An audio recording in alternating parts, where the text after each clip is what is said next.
Good morning, friends. Great to have you here and to listen to what I have to say about retirement.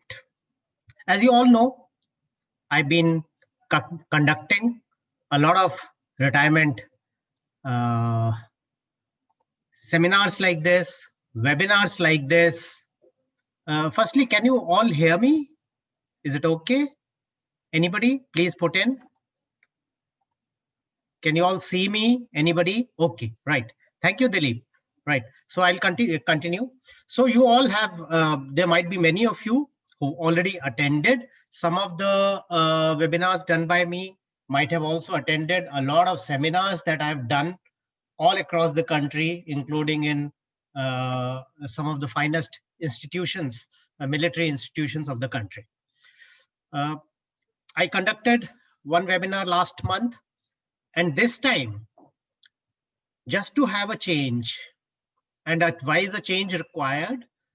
The change is required because the webinar that I did last month is already on our YouTube channel.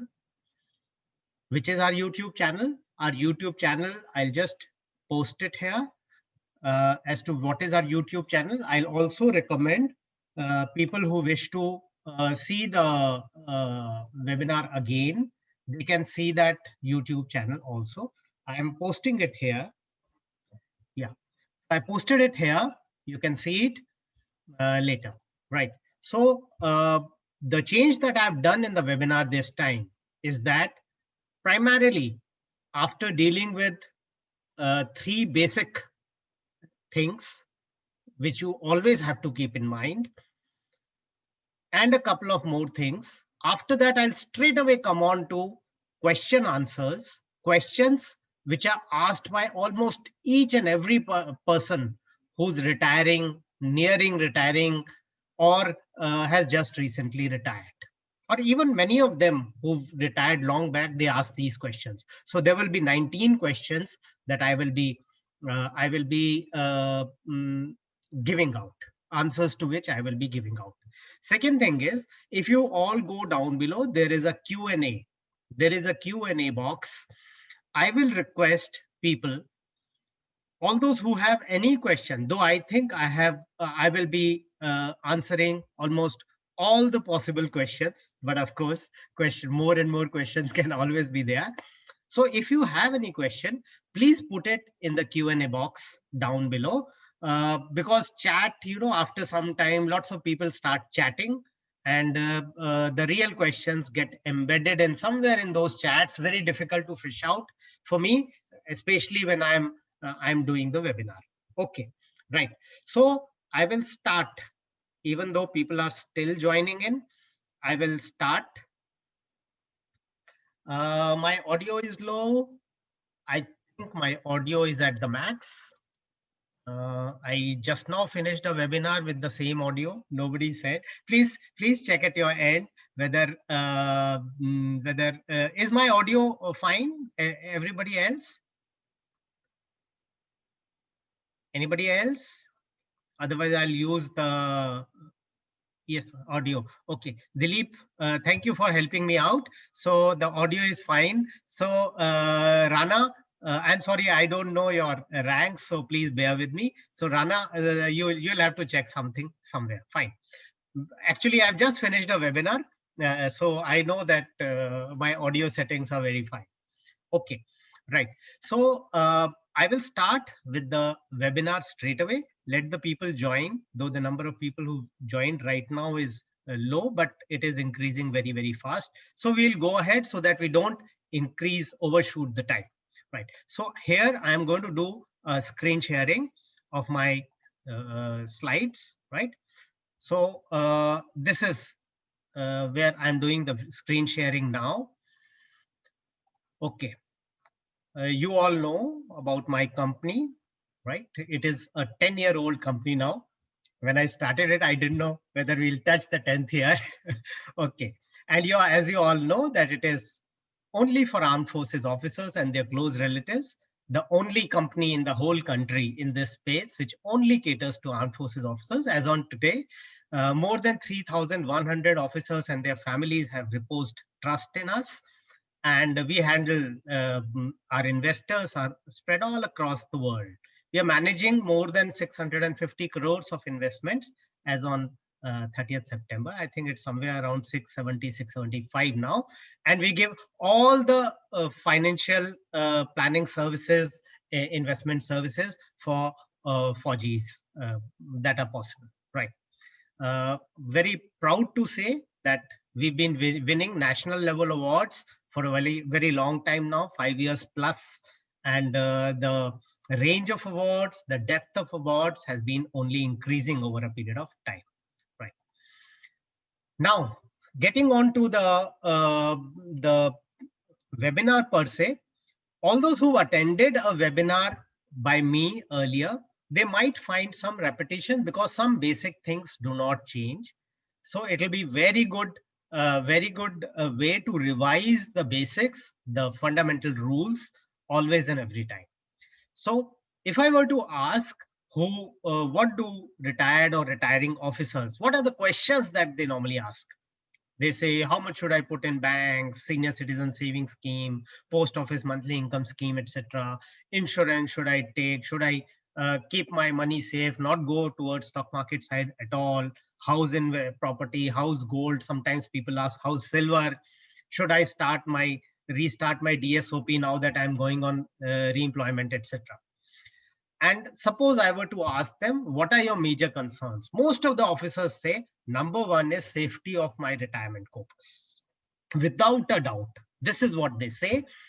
Priority two, I should get some monthly returns on my investments, right?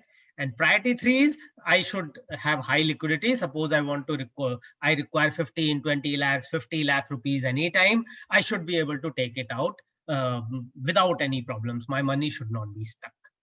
When these questions, these concerns, these priorities are given to me as priority 1, 2, 3, what do I say? I say, probably you are asking wrong questions and probably you are laying down wrong priorities. Why do I say in such a melodramatic form? Why? Because there's a sound logic to it. Actually, what should be your major concerns? Priority 1, you should be able to meet your life's balance of requirements and responsibilities. Isn't that the most important thing in your life? It is. Number 2, you should be able to maintain a high level of living for your family throughout their lifetime. So just imagine whatever you desire, of course, within limits. So whatever you desire, you and your family are able to do that. Let's say you decide, of course, when pandemic was over, next month we should go on a Europe tour. You should be able to do it. That's what life is all about. So you should be able to maintain a high standard of living, and then come, after these two strategic priorities, come the third priority. I should be able to beat the inflation. My return should be tax efficient. I should have the money available when I need it, and all that, right?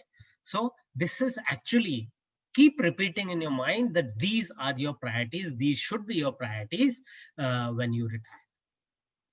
And when I say future requirements, what could be? What could that be for a person who's superannuating? I'm very much aware that this webinar, there would be people who are retiring, superannuating, and there could be people who are also taking PMR.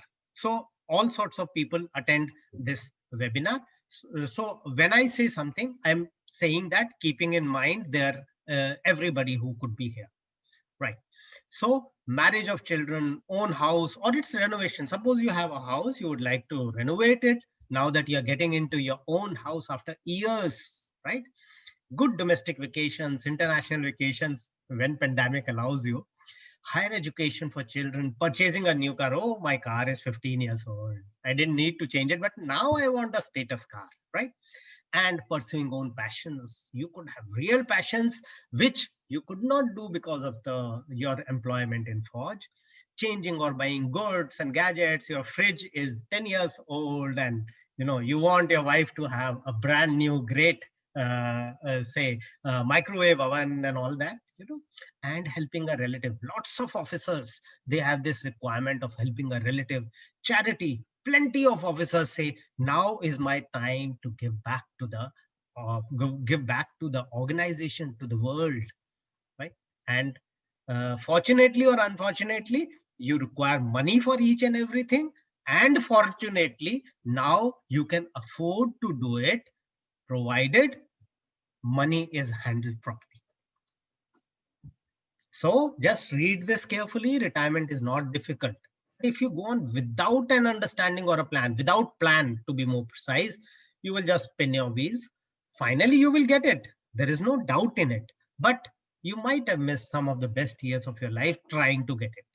I have officers coming all the time. I retired 5 years back, 6 years back, but my money's happened like this. It's happened all these things. I've lost this money. My money is stuck in real estate, all those things. And now when they come to us, we also take quite some time to set their finances in order.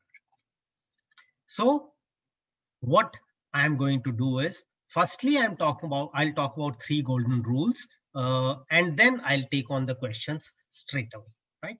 So coming on to the 3 golden rules, please remember them. It is utmost important. You do not miss them, do not forget them, and apply them whenever you are thinking of any kind of investment. Number 1, effect of inflation. We don't see inflation. We don't even realize there is inflation, because fortunately, all of us are fairly financially safe. But inflation is like that bug, that wood borer, which gets into your furniture, starts eating it from inside, and you don't know it till finally you see some powder lying down below on the floor. By that time, of course, it's very late. Inflation is that borer, right? So to explain it, the slide in front has 2 parts. Look at the left part. Let's say your monthly monthly household expenses are 50,000. Inflation will ensure that just to continue to live the same life, in 10 years, you'll require about 1 lakh for the same, not even an iota of a change in your lifestyle. You'll require 1 lakh. And in 20 years, you will require 2 lakh rupees per month to live the same life. So suppose your expense is 1 lakh today, you will require about 4 lakhs 20 years later, right? So if you think, no, what's so great about it? Nothing great about it. Then let us look at it from another side. Let's say you are getting 1 crore rupees. Most of the officers who retire, they get 1 crore, slightly less, slightly more, much more. So depending on various factors.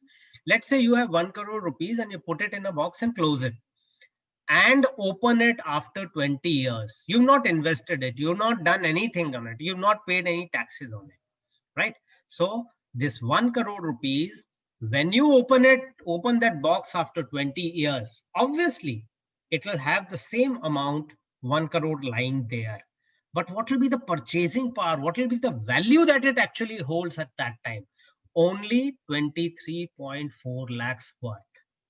So the value of your money has evaporated. 75% of it has evaporated only because of inflation. So please keep this in mind. See this. Each one of you, I'm very sure, will relate to it. Can you think of a 500 rupee shoe today? Doesn't exist. We all were very happy with our scooters. But now even the lowly Swift is 5 lakhs. Right? Movies. There are no 50 rupees movies now. So this is how lifestyle inflation increases. And there are 2 types of inflations. No, I'm not talking about CPI and WPI. The inflation that the Janta of the world, Janta of the country faces, and the inflation that you and me face. The inflation on things which normal Janta of India classifies as luxury is basically on which we spend things. And the inflation of luxury items is much, much more than the inflation of basic items like food and things like that, with which, let's say, a common person in the village or even in urban areas, a low middle class kind of a person, or lower class person faces. We all face much higher inflation. Okay. Second is, never ever undermine the tax. Just a minute. Never ever undermine the tax and the effect it has on your money, right? So we say, oh, this is a great investment, but do you know how much are you actually going to get after taxation? I'll give you an example. We all think that, let's say, post office MIS, sorry, post office MIS. Most of the officers who retire, they put in that 4.5, 9 lakh rupees there, right? Oh, it is compulsory. Everybody puts it, so I have to put it. I also have to follow the herd, right? I never put it anyway. So, and it seems to be giving a great 6.6% interest. But do you know that it is fully taxable? And most of the officers on retirement, or rather all the officers after retirement, will be in 30% bracket. So 6.6%, 30% will go away in tax. You will get 4.6%. Did you realize this? Senior Citizen Savings Scheme, another blockbuster thing that people think, will give you 5.1%. So be aware of that, right? And if taxation and inflation combine, what happens? Let's say today you go to the bank and say, I want to double my money. They will say, sir, you are putting in a lot of money, 10 lakh rupees. We'll give you 5.5% interest. Okay. This will double the money in 13 years, right? Okay. But what happens after 13 years? After 13 years, 10 lakh rupees definitely will become 20 lakh, no doubt about it. But suppose we take inflation also to be 5.5% only and not 6.09% of today. If we take this lower inflation also, still the value of this 10 lakh rupees that you have in hand today will be equal to 20 lakh rupees. So what 20 lakh rupees can buy after 13 years is equal to what 10 lakh rupees can buy today. So have you really gained anything? No, you've not gained. Your 10 lakh have become 20 lakh. But things which cost 10 lakh today also are costing 20 lakh today, 20 lakh 13 years later when your money doubles. So actually you've not made any money. But on the side, this taxation works, and taxation, during these years, you would have paid 2 lakh if you're in 20% bracket, which most of you are not. You would have paid 3 lakh rupees of tax also while your money has not grown. Please look at things from this angle, right? So should you not go to bank? Should you not go to post office, etc.? I'm not saying that. I'm just telling you to beware, and we will deal with all those aspects later in the webinar. And third thing, always think, why are you investing? Are you investing for safety? Or are you investing in a particular instrument because you want to take out your money at short notice? Or are you investing for returns? You should be very clear.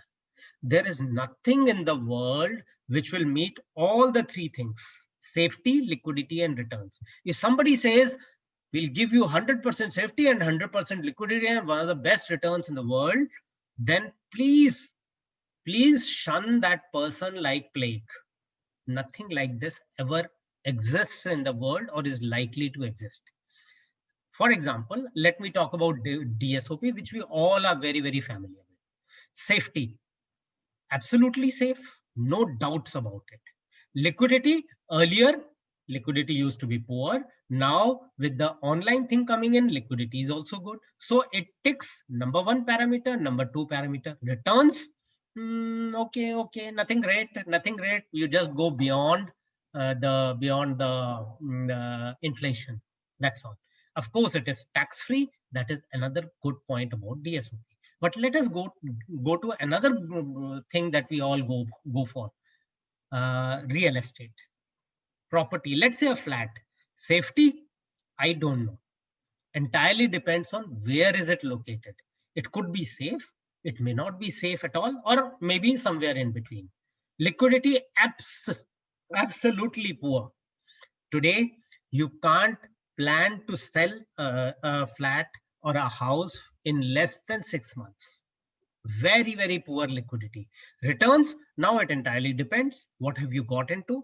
It could be giving you great returns. It could be giving you normal, mediocre returns, or very poor returns. The way real estate has been for the past 7 years, in all probability, it could be giving you very, very poor returns. So you have to see if you are planning for your, let's say, child's marriage next to next year. Obviously, you can't go in for a real estate that I will be able to sell it at that time. This is where, evaluating an investment, why are you investing? What is the purpose comes very, very importantly. Okay. Now, before I go ahead, I am also differentiating between the people who are attending here. People might be superannuating after doing their tenure, after doing their complete career, Fauji career, or there could be people who are SS, who are going out, not continuing, or there could be people going on PMR. Now, these are the differences in these two lot of people. So superannuating, depending on the rank at which you are retiring, I'm taking typically 60 years as the working life, right? So you could be having this. You could be you would like to take limited financial risk. There might be no need, or you may not be. You may have become risk averse over a period of time. You could have big liabilities coming up shortly and nothing in the long term. Lots of people have children coming up for higher education, for marriages, etc. Or sometimes people also have some liabilities towards their house, whether they are paying a loan or they need some slightly bigger amount to renovate the house. Many may want monthly income due to a feeling of taking it or due to a genuine want. We will deal with this in the form of a question later. Investment pattern of those who are superannuating typically want to take limited risks. If required, they should be able to get a monthly income, and equity, that is stock market investing, entirely depends on from person to person. Okay. For those who are retiring or taking PMR at a much earlier age than those who are superannuating, you obviously have a longer working life. You can take more risk because there is much more time for you to retire. Generally, you do not have very, very large immediate liabilities because children could be younger and you are not really looking at settling down in a particular pace. Of course, there are exceptions, but most of the people, it is like this, those who are taking PMR or the SS officers, and generally don't require monthly income because most of them definitely go in for a good corporate job. Investment pattern, hence they are open to taking slightly more risks. They are able to invest on a monthly basis because they have a regular income coming. And in their case, I would say they should definitely take equity. That is stock market exposure. Now, after these basic things, now we come on to the question answer session. Questions are posed by me and answer is given by me, right? Please don't forget to keep putting your questions in the Q&A box, but also remember that if you start writing your suggestions and normal chat in Q&A box, somewhere the questions will get drowned out. Okay, the very first question that I'm taking. Okay, how much safety, how much risk? Most of the questions are for the officers who are superannuating, right? For the others, please keep modulating it as per your requirement, or else we can have you can put it in the Q&A section also. Now, how much safety and how much risk should you be taking? Please see this chart which is right in front of you. Let us say you have a scale here, and let us say one end of it represents a high risk investment and the other represents a high safety investment. So high risk here, high safety here. Fine. Now, anything which is high risk has a possibility of high returns. That is the reason why people are taking high risk. No other reason, obviously. High safety definitely will give you low returns because there is no investment avenue available which gives you high safety and high returns. It doesn't exist. Now, let's say this is your risk return slider, right? If this is your risk return slider and you want high returns, so you will have to slide this towards this side, towards the possibility of high return side. But also notice, when you slide it this side, then you're going away from safety.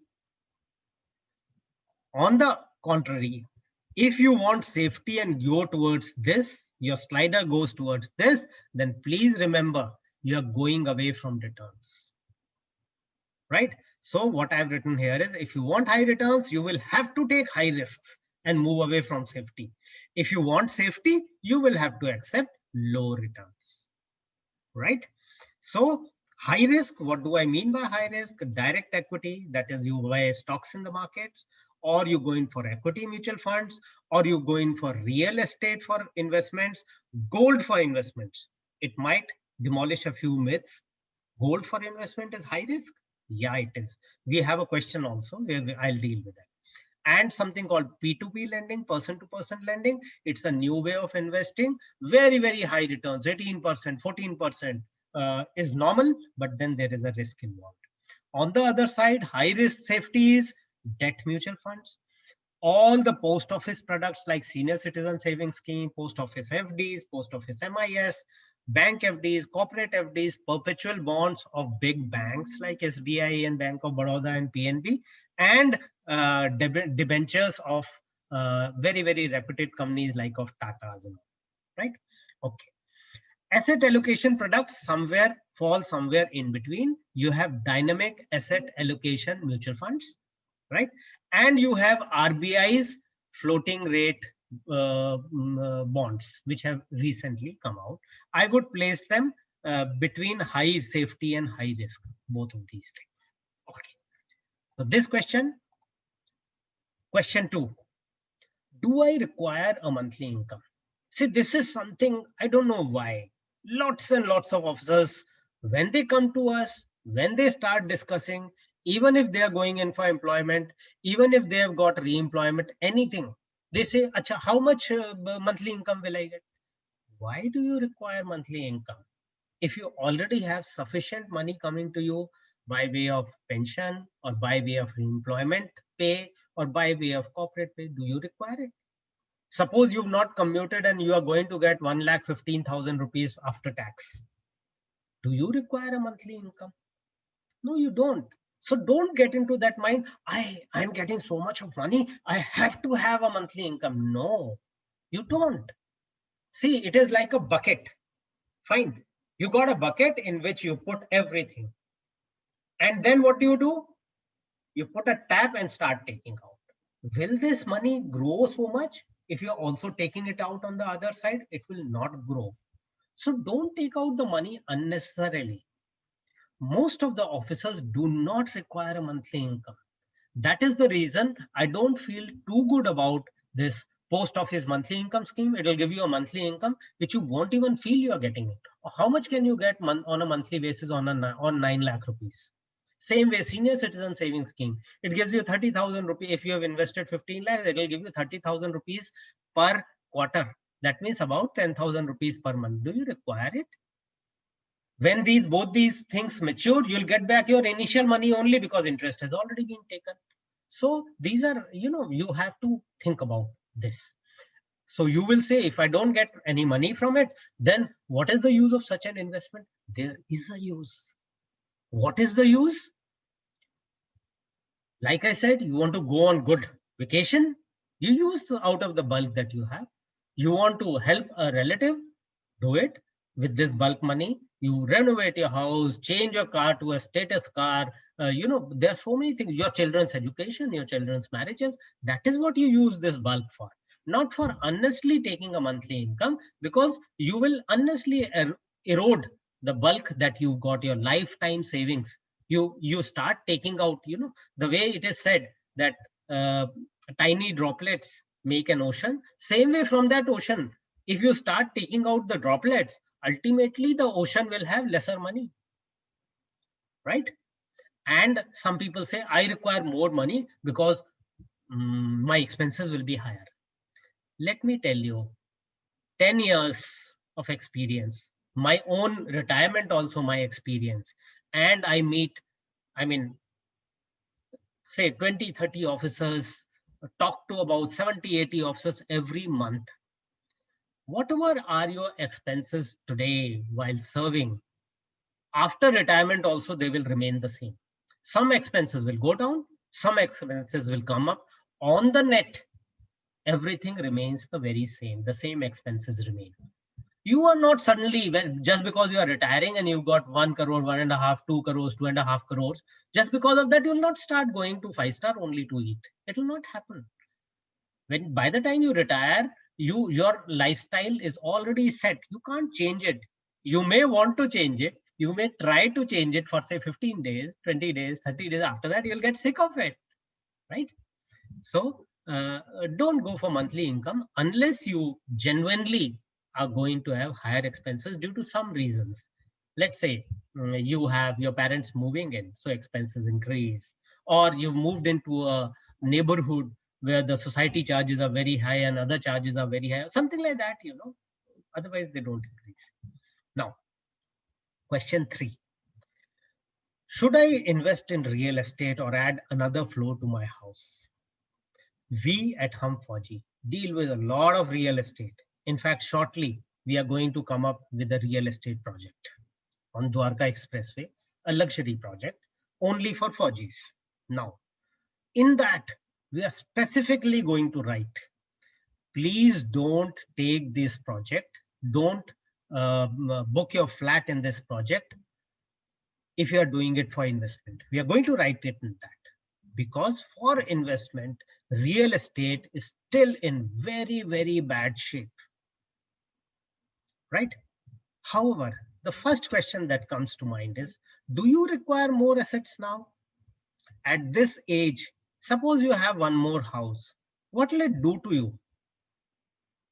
Will it increase your quality of living? Not at all. The only thing that increases your quality of living is real cash, is the liquid cash. By liquid cash, I don't mean, money lying under your pillow and all. It means money lying invested in such a manner that you can take it out within a reasonable time if you wish to, right? So that is what contributes to your standard of living. Let me quote something. For all those who were who were when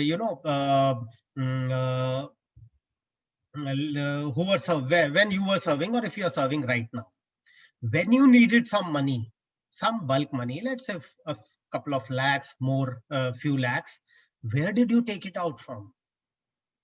Did you sell half a bedroom? Did you sell a kitchen? Obviously, it's a stupid way to put it, but real estate did not help you in that. Where did you take it out from? You took it out from your DSOP. You took it out from your FDs. You took it out from places where you could easily take it out. So that is what will continue. And now you are entering a stage of life where you need safety of money, assurance that you can take out money when you want, right? So that kind of assurance is what is required now. Hence, putting it in real estate will not meet your motives. And second, like I said, real estate has been in bad shape since 2013. And pandemic has made it worse. I don't see real estate giving anything invested, even now when the markets are low, giving you any returns at all for next 2-3 years or maybe more. So many projects are stalled. So many promoters of those projects are in jails, belly up, ran away. Anything. Please don't go in for real estate unless you need a house of your own to stay. This is not the time for you to go in for real estate. We say that 40 years of age is the dividing line, right? 40 years. Before that, you build your assets. After that, you start looking at ways to distribute your assets. After 54 or something like that, this is not the time to build assets now. Forget it. This is the time to live the life. The number of years are, every year, the number of years that we will live is decreasing, right? Question 3, should I invest in PPF? For somebody who's superannuating now, please remember PPF, Public Provident Fund. It has a lock-in of 15 years. Of course, you can take out some amount of money from 6th year onwards. You will not really need it, but the facility exists. But should you go in for something like that, which will lock you in for such a long time? PPF is akin to DSOP. The same rate of interest is there. The same tax-free income interest is there. Definitely it is there. But DSOP is far superior because there you can contribute any amount that you want. Here, it is limited to 1.5 lakhs in a year. You can't contribute more than that. And by chance, if your post office wala takes more money, it will never earn you any interest. Second, there are strict limits on how much money can you take out and when can you start that. So if you already have a PPF account, please continue it. But if you don't have, look at, think about it. Do you want to invest in something that will lock you in for such a long time? If you feel, oh, I'm going to live for 120 years, definitely, then it doesn't matter. Okay. Another question that I'm often asked is, should I go in for NPS, National Pension Scheme or National Pension System? See, NPS is primarily meant for people who are not going to get any pension from any source. You are not like that. You are going to get a pension. You are going to get a good pension, or you are already getting a good pension. If you go in for NPS, then you are wanting some additional pension. Is this the right instrument to use? It is not. NPS starts giving you pension from 60 years of age onwards.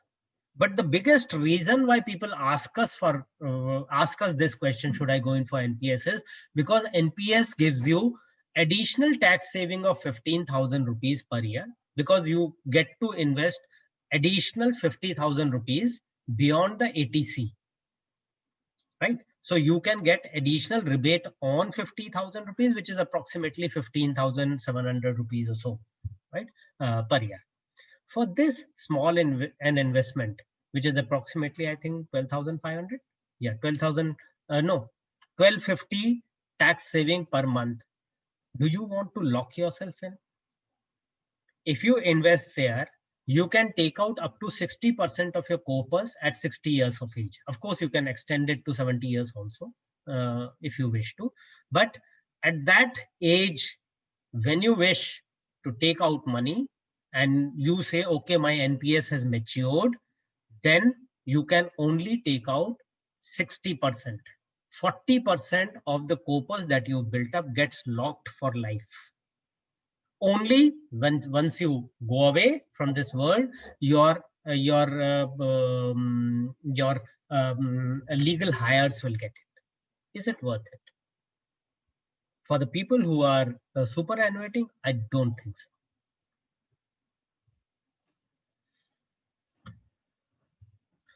Should I retain or part prepay or fully prepay my home loan? Another very, very common question. Lots of officers have a home loan going, and because the home loan amount is big, so either they are thinking that I should continue it, I should not deplete my corpus at all. This amount that I'm getting, I should not deplete it at all. Or they say, okay, let me fully prepay. I had a case where an officer who's got about 1 crore and 10 lakhs, he's thinking of prepaying a 70 lakh loan that he's got. I said, if you prepay 70 lakh loan, you'll be left with just 40 lakhs. Will you feel that you are retired? Right? And what will happen to the education of your two children? They are aspiring to go for a very good higher education. What about their marriages? So please don't do anything, impetuous like this. You should always plan properly. If let's say your loan is 10 lakh rupees, 12, 15 lakh, something like that, then is the only time when you can think of fully prepaying, right? Otherwise, be very, very cautious. This is the biggest amount of money that most of the officers get, but most of the officers also have lots of requirements which are still unfulfilled, unmet. So don't just take a emotional decision that I want to be debt free. If you wanted to be debt free, then you should have planned it from earlier. You should have increased your EMI so that your loan gets repaid earlier, right? So if you've not been able to do that for whatever reason, then now you have to be very careful, right? A couple of things which I have written on the slide here. Front loading of interest. Please remember that all the interest in any loan is front loaded. Means most of the interest, let's say you've taken a loan for 15 years, then in about 7 to 8 years, 75% of the interest gets collected by the bank from where you've taken it, bank or whatever lending organization you've taken it, right? After half time, you have to do very careful calculations to see whether you should prepay it. You already paid 75% of the interest on the total amount for the total period. Now the interest left is very, very less, right? Also, you have to see your future commitments. If I prepay, will I be able to meet my obligations? If not, be very careful. Of course, on the other side, there is the psychological effect of the loan. I've retired, and especially that is on the ladies. Oh, we've retired, but we still have such a big loan. They keep worrying about it. That's how they are, and nothing wrong with it. I say, yesterday, somebody WhatsApped me.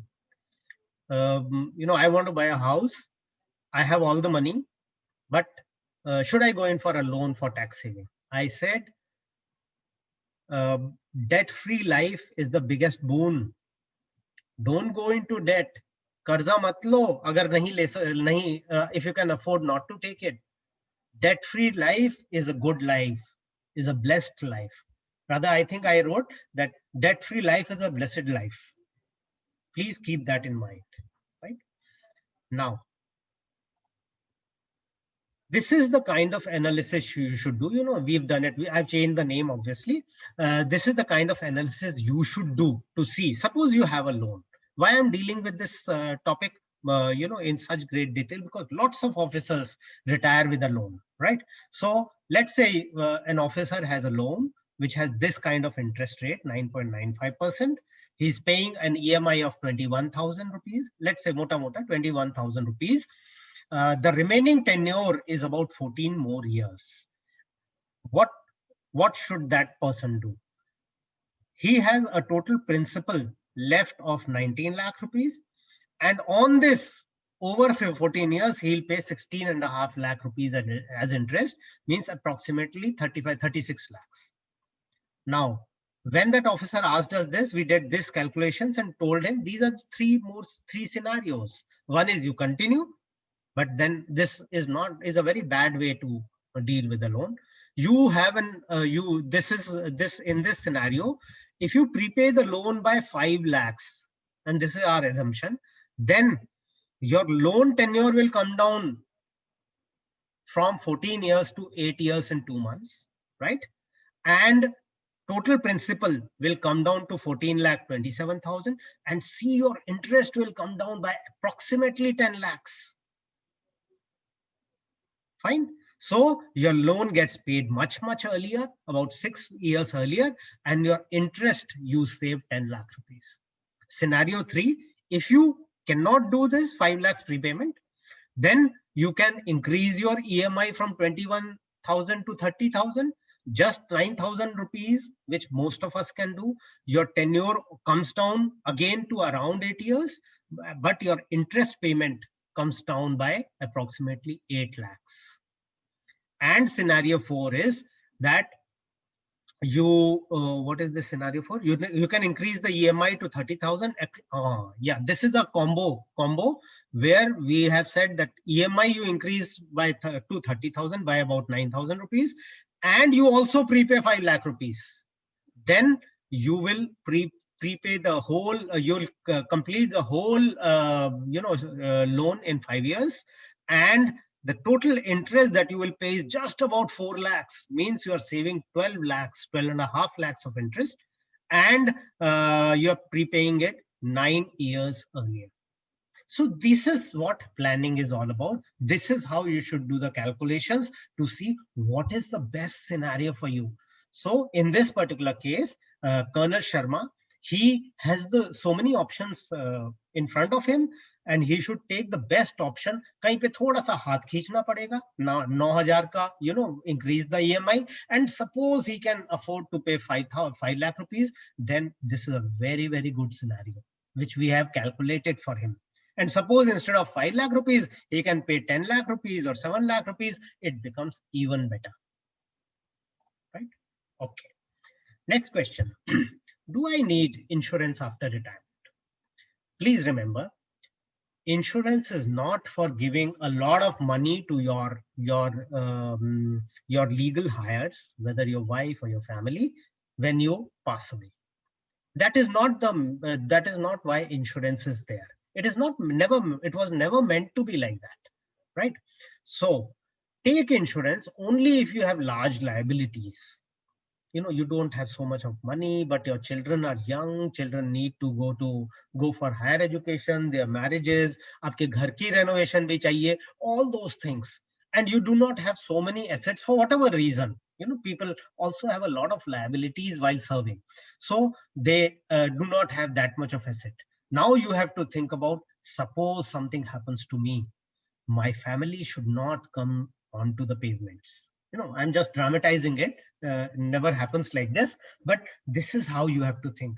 If that is the situation going to be in your particular case, you need an insurance, right? But if that is not so, you have sufficient liability, you have liabilities, but you have sufficient assets. Let's say you have 2 houses. If it comes to that, your family can sell 1 house and meet all the requirements, because after all, to stay yourself, you just need one house, right? So if that be so, probably you don't need an insurance.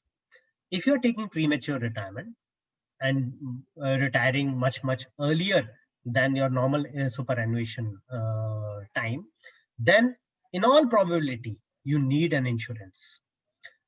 Let's say you are going in for some corporate job, and almost all the companies, we also give good insurance cover to all our employees. I have 40 employees, so all the 40 employees, they have insurance cover. We also give them medical insurance and all that, because they're all civilians, right? So, but please don't ever depend on corporate insurance, whatever is given by your own company. Why? Suppose you are shifting the company, suppose you're moving from one company to another company, there's a gap in between and you are not insured, and by God, something happens at that time only. So have your own personal insurance also. What type of insurance? Please note down, only term insurance, nothing else. There are plenty of insurances with all these agents, which all these insurance companies are pushing. Don't take them. If you take any insurance other than term insurance, then actually you are making the company, the agent, richer and making yourself poorer, nothing else. 8th question. Should I take medical insurance? Should I take any other insurance? Medical insurance. See, lots of officers ask this question. ECHS is not doing too well. There are all sorts of negative reports about it. or there could be a situation then that the ECHS, wherever you wish to settle down, ECHS is too far away, or ECHS is very small entity there in your area, or the ECHS node that is there is not good enough, you don't like it. Only in such conditions do you really need medical insurance, right? Otherwise, you don't need an insurance, a medical insurance. Why so? See, ECHS, let me put it in a different way from what you see. ECHS is your own organization's insurance. It is unlimited, right? Unlimited amount of insurance for the whole life for you and your spouse, and it doesn't have any sublimits. It doesn't have any ifs and buts. If you take corporate, if you take private companies insurance, let's say you take ICICI medical insurance, it will define you are covered for so many lakhs. Let's say you are covered for 5 lakhs. You are covered for 5 lakhs. The moment it goes beyond 5 lakhs for a particular disease, you are not covered. You have to pay from your pocket. You are covered only if you are hospitalized. If you are not hospitalized, you are not covered, except a couple of things like, let's say, cataract. Earlier, cataract used to be hospitalization. Now it is not, but most of the companies cover it. But most of us do not get hospitalized so very often. What we frequently need is a consultation of a doctor. If you take an insurance, a medical insurance, where consultation of the doctor or OPD, outpatient department, OPD is also included, the insurance is exorbitantly expensive. Hence, please don't take it if you have Fauji. But if you feel, due to the reasons that I've outlined earlier, you need it, then please go ahead and take it. Be very clear, read all the fine print, right? This is not something where you can afford to miss out on the fine print. Acha mujhe dikhao yaar, kahan sign marna hai. Don't do that, right? Out of other insurances, we've already said that you may need term insurance if the life circumstances are like that in your life. And one insurance you should definitely take is home insurance, right? Home insurance is very important. A house takes away the biggest part of our investment. It takes away a huge chunk of our money, and we don't insure it. एक 5 लाख 7 लाख 10 लाख की car को हम ensure करके चलते हैं, but we don't insure our home. Do you know how much does it cost to insure a house? I've insured my flat, right? This where I am sitting right now. This is a 4 BHK flat in Dwarka in Delhi. I have insured it, right? Do you know you can take a home insurance for 10 years at a time? And I paid 42,000 rupees for 10 years for the insurance of this flat. My flat is in a housing society. So this flat insured for 10 years for 42,000 rupees. But please remember, in home insurance, the land never gets insured, because even if an earthquake comes or a flood comes, land doesn't go away. Land stays. So only your structure gets and whatever you have inside your household stuff, that can get insured. Just give me a minute. I'll just have some water.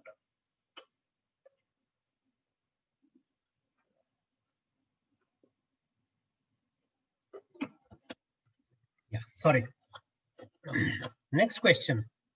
Primarily for army officers, because re-employment is not so common in Air Force and Navy, right? So the question is, I'm going in for re-employment. Should I subscribe to DSO? Definitely you should subscribe to, but first you should know what does the Provident Fund law says. We all know that there are all types of Provident Funds in the country, right? Even PPF is a Provident Fund, Public Provident Fund. Okay, then EPF is there, and big companies have their own private Provident Funds.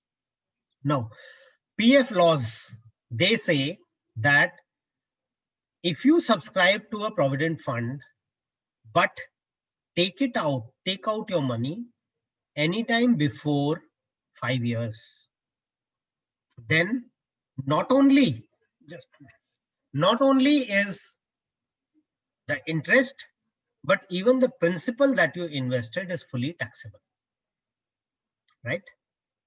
I'll repeat, not only the interest, but the principal that you invested is fully taxable. I'll give you an example. October 2020, if somebody goes in for a provident fund and takes it out before October 2025, then the entire amount is taxable. That is the reason earlier we used to say, please don't invest in DSOP because it will become taxable, right? Because the maximum reemployment that an officer can get in the armed forces is 4 years. So it is definitely before 5 years.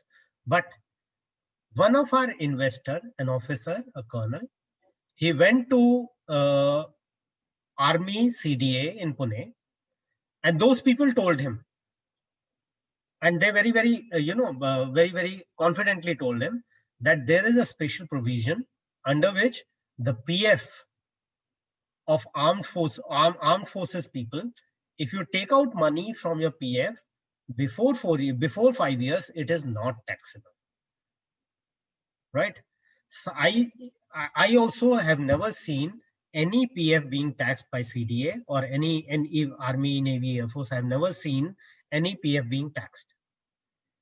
I tried my best, but I could not get an authority on this. That officer sent me some things on that, but they were just, a photo of the something written that the CDA officer showed to him.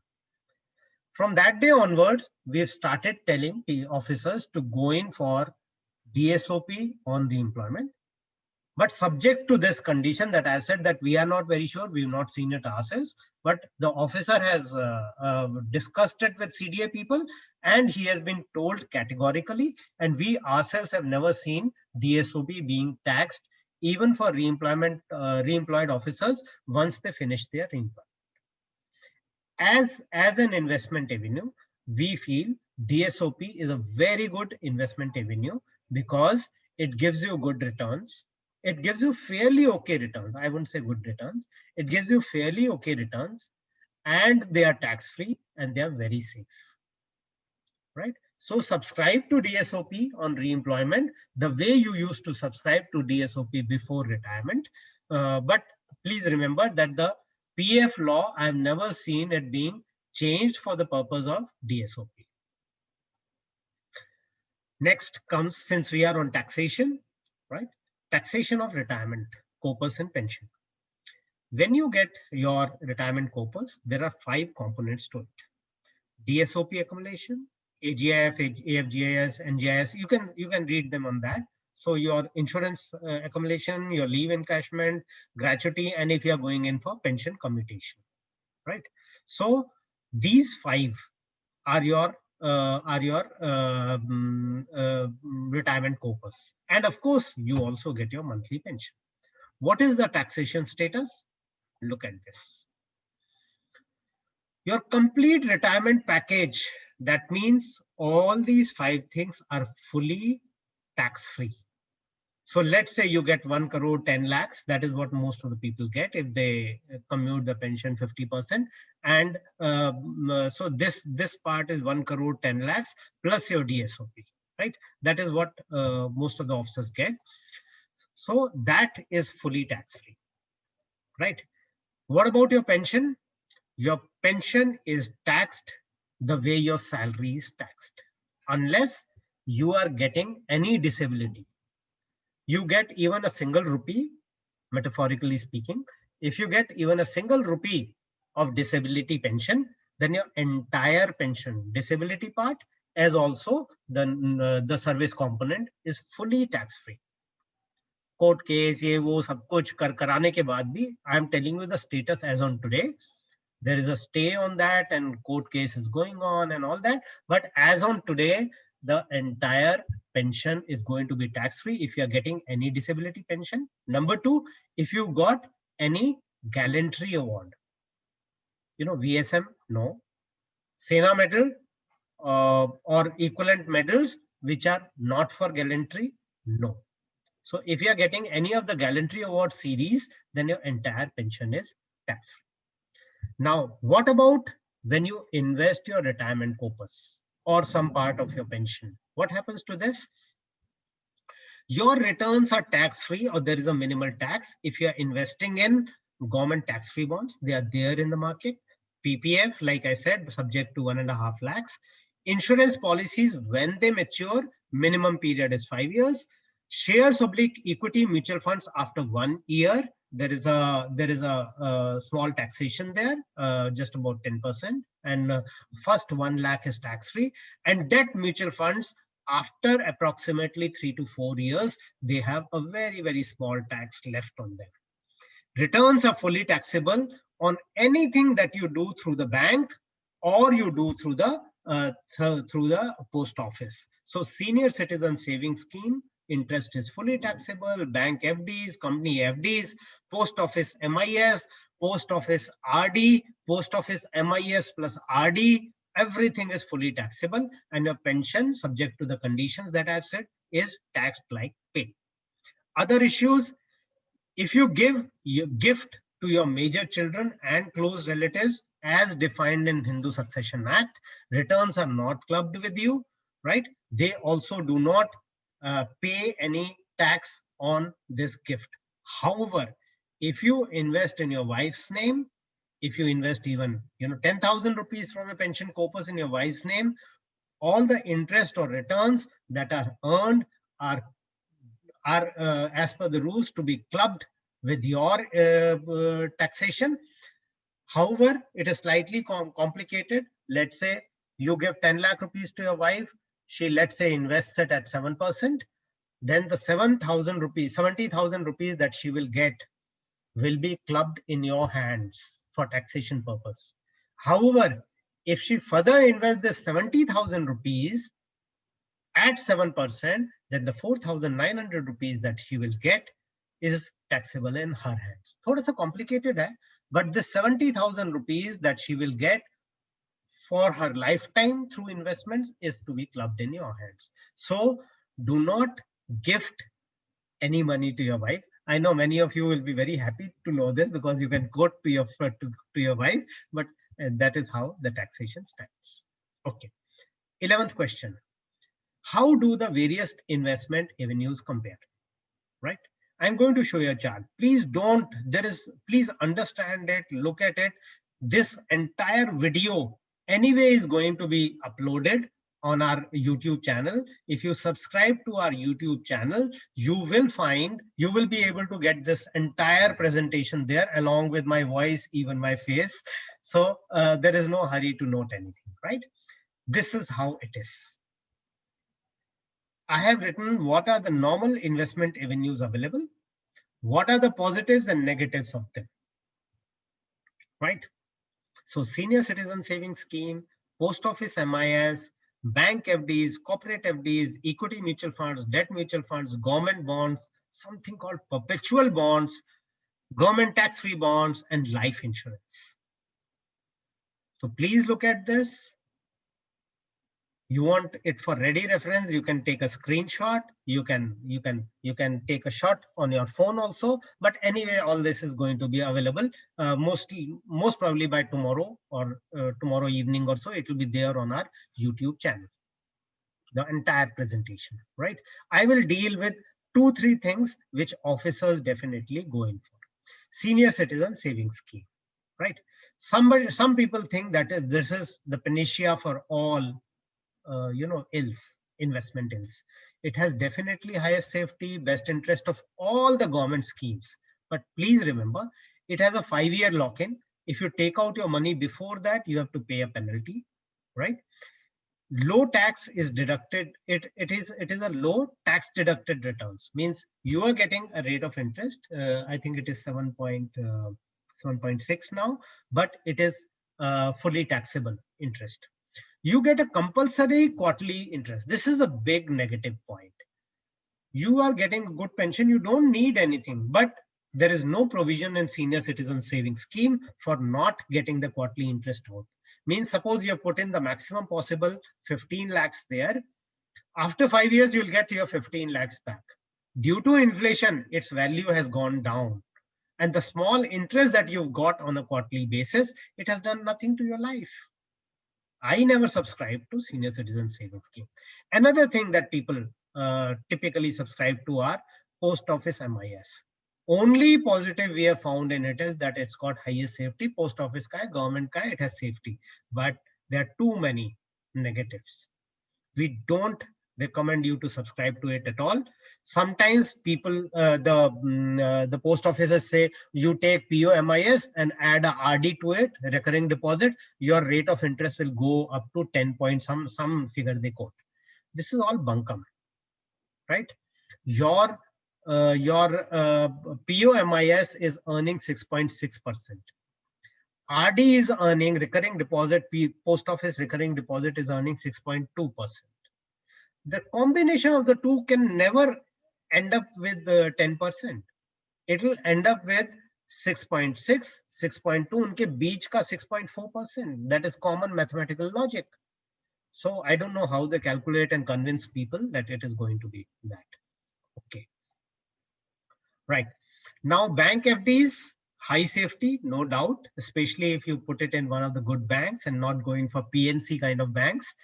No limit of amount or tenure is the positive. However, extremely low tax deducted returns, very, very low returns, and you pay the tax, you hardly get anything there. So we only recommend you to put some amount there, 4-5 lakhs, which is your emergency fund and nothing more. Corporate FDs, okay, equity mutual funds, stock markets. So obviously stock market risk is there, but if you have patience, you can get good returns there. Debt mutual fund is something I will deal with later, that it can be your major investment avenue. Government bonds are there, government bonds, tax-free bonds are there. They are also available. Perpetual bond is a good investment avenue, provided you go in for very, very big banks like State Bank of India perpetual bond or Bank of Baroda or PNB kind of perpetual bonds. You can get returns in tax-free bonds. Today you are getting 4.5% tax-free, which is equivalent to 8% taxable. 8%, let's say bank FD, right? Or perpetual bonds, again, you are somewhere around 8%, which again is very good, right? Life insurance for investment, just stay away. It will only make your agent in the life insurance company happy and rich and make you very, very.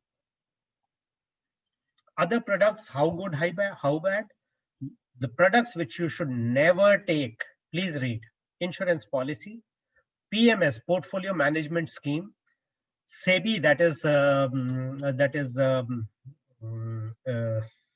Security Exchange Board of India, has recently come out with some guidelines, because of which lots of businesses, lots of financial advisory businesses are restructuring their business. They have to do it by 15th of October. Hence, they will be launching PMS schemes and try to sell it to people who seem to be having more money. Please don't go in for PMS. If you don't understand it, it could be very, very risky. And the minimum PMS amount that can be invested is 50 lakh rupees. Don't go in for it unless you understand it fully. Similarly, structured products by banks or companies, especially by foreign banks like Citibank, Standard Chartered and all, they push structured products. Structured products are their ready-made products, not at all good. I've never seen any structured product giving good returns in the long term, but in the long term, I've generally seen these structured products giving very, very pathetic returns. Okay. Anything else which you don't understand, don't take it. Go in for simple things. If there's something you've never done, let's say mutual funds you've never done, understand it. If it appeals to you, go for it. Doesn't appeal to you, go for low returns, go in for banks, but don't go in for things you don't understand, right? Products to be definitely taken. Home insurance, Vehicle insurance, we all know that. For those who feel so, and I definitely think people should take it, critical illness and disability insurance should be taken, and medical insurance to be taken if ECHS facilities are inadequate. Okay. Some safe avenues typically missed out. Officers typically focus on these and they forget these. If we take them properly, if we do some due diligence and take them, they could turn out to be far better than these, right? Or what I've written, PMS, structured products, large amount of equity mutual funds generally given out by banks. We get a feeling that anything from the bank is safe, etc. But it is not so, because banks don't own any of these products. For example, suppose your bank is SBI, State Bank of India, and you go there and your State Bank of India guy is giving you, let's say, a mutual fund by SBI, right? You might feel it is from the bank. No, bank doesn't have any mutual fund. Bank doesn't have any insurance. What that your SBI might be selling you, because they are the agent of SBI mutual fund company, so they are giving you mutual fund, or they are the agents of SBI life insurance company. Both are absolutely different entities, right? So like HDFC Bank and HDFC Life Insurance are absolutely different. They have nothing in common except HDFC word. Okay. 12th question, should I invest in gold or silver? Suppose I were to mask this and show you only this chart. Would you not feel that this is some chart of some stock market or something? This is silver, even more volatile, right? And this is only of the last years. If I were to show you of the last 20 years, 25 years, this would be even more volatile, right? So gold is very, very volatile. You see here, this was a month back. This has come down further, right? This has come down further. Same way for silver. So just imagine anybody who's bought here, or somebody who bought here for years, he got no returns. Somebody who bought here for 4 years, 0 returns, rather negative returns. So gold or silver, invest only if you understand them well. Of course, I'm talking about investments here. I'm not talking about accumulating gold or silver. Silver we don't accumulate. Gold for the purpose of, let's say, marriage of your child. That is different. I'm talking about investment, putting in your retirement corpus there. Question 13. Can mutual funds be the one-stop solution for all my investment needs? Depends on you. Depends on your risk profile. Firstly, large number of officers do not know what are mutual funds, right? Mutual funds, let's say you are the investor here. You choose a mutual fund company. There are 44 companies as on today, ranging from SBI, which I have already said, SBI, HDFC, ICICI, LIC, and Birla, and so many more. Indian and foreign companies also, like Prudent, PGIM it is called. You have Franklin. You have Invesco, which is a giant from US. So there are many more such companies. So 44 such companies are there. They have a total of 2,200 schemes. So as an investor, you choose the scheme which has a fund manager. You give your 1,000 rupees, 1 lakh rupees, 1 crore rupees, whatever you want. It is given into various schemes to various fund managers. They further invest it, whether they invest in stock market, or they invested in government bond, or they invested in corporate FDs, or things like that. Depends on what are the kind of scheme you have chosen. They are collectively called as securities. they generate their returns, and then the returns are passed back to the investors. So effectively, here you use the expertise of the fund managers of the companies to generate returns, because you yourself cannot do that. So effectively, they're very, very tax efficient. See this. They are a very, very investor friendly avenue, right? Take as much less risk or as low risk as you want. You want zero risk? Invest in something called banking and PSU debt fund, which further invests only in bank FDs and public sector unit FDs. You want to take risk? Go in for stock market related investments. You want to take a medium risk? Take more of debt funds, right? And very less of equity funds. You've taken some risk, you want to take more risk, you can change it anytime. You've taken more risk, you want to take less risk, change it anytime. You want to take out your money, you can take out your money at 4 working days notice anytime. 1 crore rupiya dala hai, you want to take out 1,000 rupees, 1 crore rupees, 20 lakh rupees, 20 times, whatever you wish to take out, you can take it out at 4 working days notice, right? You say, okay, I want monthly income from this. You can set it up the way you want and take it in much more tax efficient way than your pension or the interest that you get from senior citizen savings scheme or bank FD, right? Typically, debt mutual funds. Here, since this is a retirement lecture, I'll talk about debt mutual funds. What are debt mutual funds? Debt mutual funds invest in 3 things, right? What are those 3 things? Government bonds, bank FD, and corporate FD. Corporate FD like Tata's and all good companies FDs. So this is where debt mutual funds invest. You can expect anything from 0.5% to 1.5% more than bank FDs. You can withdraw any amount from your investment any number of times within 4 working days. Invest when you like. Suppose you are going in for reemployment and you have more surplus money, some more surplus money for a limited time over these 4 years. You can run your SIP, systematic investment plans. When you retire, you say, oh, I want much more than pension. I want, say, 30,000 rupees, 20,000 rupees, 25,000 rupees per month also. You can set up a systematic withdrawal plan. It will come to you in a more tax efficient. The tax deducted on the amount that you will get will be approximately 1/5 if you compare to if you were to be using senior citizen savings scheme, post office MIS, or bank FDs for that purpose, right?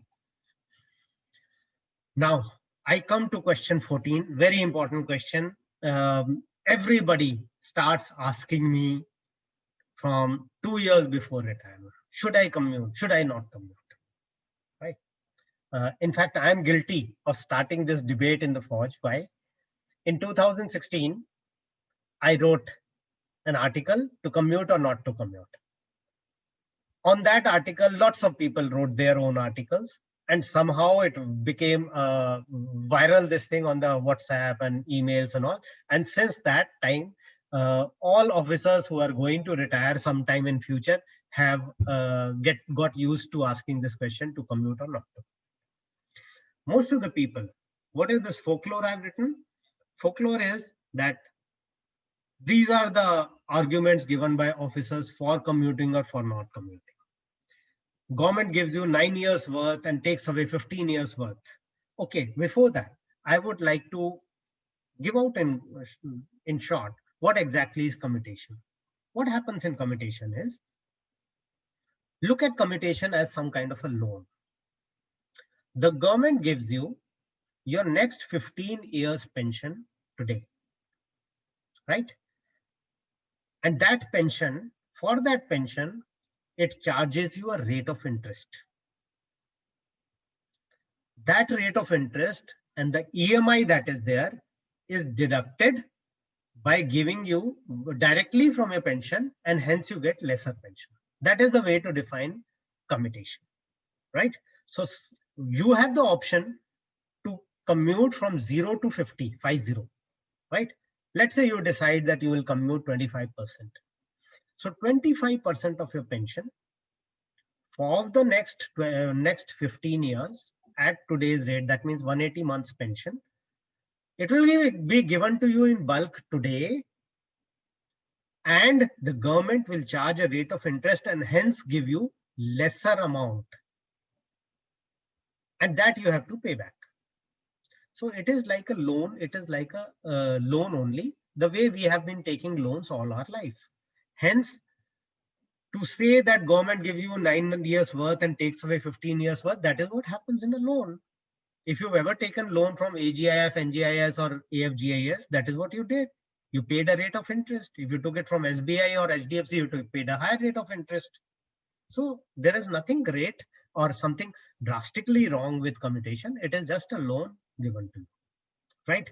Rate of interest is high in commutation table. In commutation table is so high. No, it is not. It is 7.3% at which you are getting a loan. Is it high? I don't think so.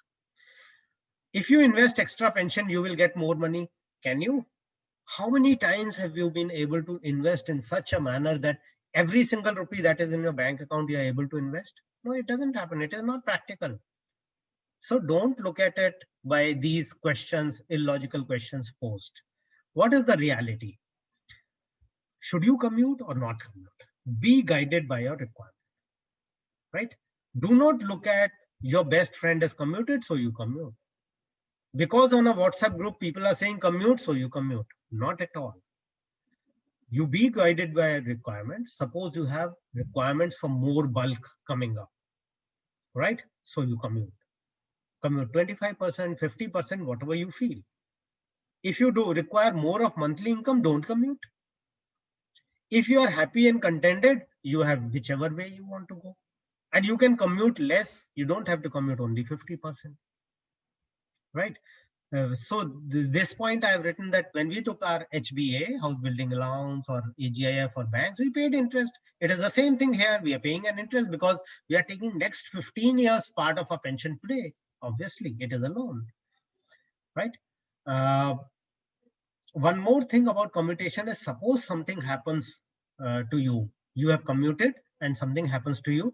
Government does not take the commuted amount back from the family. It is left as it is, as a welfare measure, right?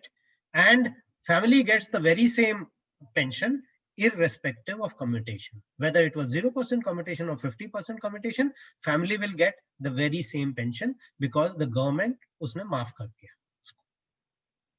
Suppose you are retiring, you have not commuted, you can commute within 1 year of retirement, right? And your commutation 15 years will start from the date when commutation starts. But suppose you have already commuted, you cannot go back. Or let's say you've already commuted 50%, you can't make it 25%. But if you commuted 25%, within 1 year, you can make it 30, 40, 50%, whatever you feel. That is available. Next question, how to plan for a golden retired life. Now I come to slightly more substantial thing, right? Questions, small questions are over. Very important to know where do you stand today and where do you wish to go to. So if you've not retired or you recently retired, make a chart. What are your regular earnings likely? You know, it's not only pension. You could be going for employment, re-employment. You could be having agricultural income, some rental income, something. Make a chart of that. Know how much are you likely to get on a monthly basis. What are going to be your regular expenses, household expenses, rental if you're going to pay any, or your child is going to pay any, social obligations. You're coming back to the society. You're going to be involved in with your relatives much more than you were earlier. You might be having EMIs of a car, of a home loan, or something like that going on. So make a chart, right? What investments do you have? Dust them out, bring them out. Filo mein jo band cheez thi, get them out, look at it, and become very sure what do you have. Even go through the fine print of your insurance policies and things like that, which you never did. Do it now. And what are your major upcoming expenses? Like I said again and again, most of the expenses are related to children, unless you've been very fortunate to have settled them much earlier. So it could be higher education, it could be their marriages, it could be renovation of house, it could be changing your car, it could be going in for your dream projects, or you could be having plans to, travel hugely. Could be anything. Make out, and do not always try to put in a cushion. Do not put in so much of cushion everywhere, every time, that your basic calculations start going wrong. Do not put a 10, 20% to 30% cushion in everything. It doesn't. Sometimes some things might require practically, some things might require a cushion as it plays out. Some things might work out to be cheaper than what you have thought, right? So here, I'm just showing you a financial plan which we actually made for an officer. Names, etc. have been changed. Just look at it. That is how you should plan on your own. This is no rocket science. You can do it yourself. May not be with this precision, but if you want that precision, you can come to us. But mota mota to ho hi jayega easily, right? So I'm aware. Yeah, you just look at it. So you have to know where are you now, right? So this officer has a flat in Jabalpur, uski itni cost hai, assets kya hai, usne pura he is written down. These are the assets which are disposable assets. I'm sorry. These are the assets which are non-disposable assets. They are personal assets, right? Then you have disposable assets like he has FDs, mutual funds, etc. Something here, right? He has these liabilities, 21 lakh of home loan. Hence, disposable assets, liabilities. His net worth, asset minus liabilities. This is the net worth. It is a good positive net, right? Retired life. So how will it pan out when he retires, right? So here I've given out what are the expenses likely to be, how will they move from his 61 years of age, because he's going in for some corporate employment. So he visualizes that he'll work till 60 years, and 61 years onwards, he will lead a fully retired life. तो क्या pension होनी है उस समय, taking into account the inflation, क्या tax होना है, household expenses, car expenses, etc. All these things here he has written down. And fortunately, here he has a regular monthly surplus. In a large number of cases, these are reds. So you might have to plan now how to reduce household expenses. You can't reduce taxation, you can't increase pension, you can reduce car expenses and things like that, right? It will help you plan. This is a very, very important page, right? So just look at it. Goal analysis.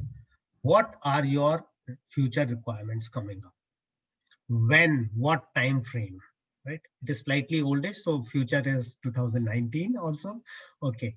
So what is the cost today? With inflation, what is the cost going to be? See, do not forget to note this contingency fund. This is your emergency fund. It should be readily available to you all the time. So his daughter and son, Surbhi and Abhinav, right? Surbhi has some medical issue. Let's look at this graduation, right? So this graduation for the child is, graduation for the child is going to take place approximately 16 plus, I think we made it last year, 17 years later. If it were to take place today, cost will be 6.5 lakhs total. But when it takes place 16 years later, at 10% inflation on education, it is going to cost approximately 69 lakhs. Don't balk at it.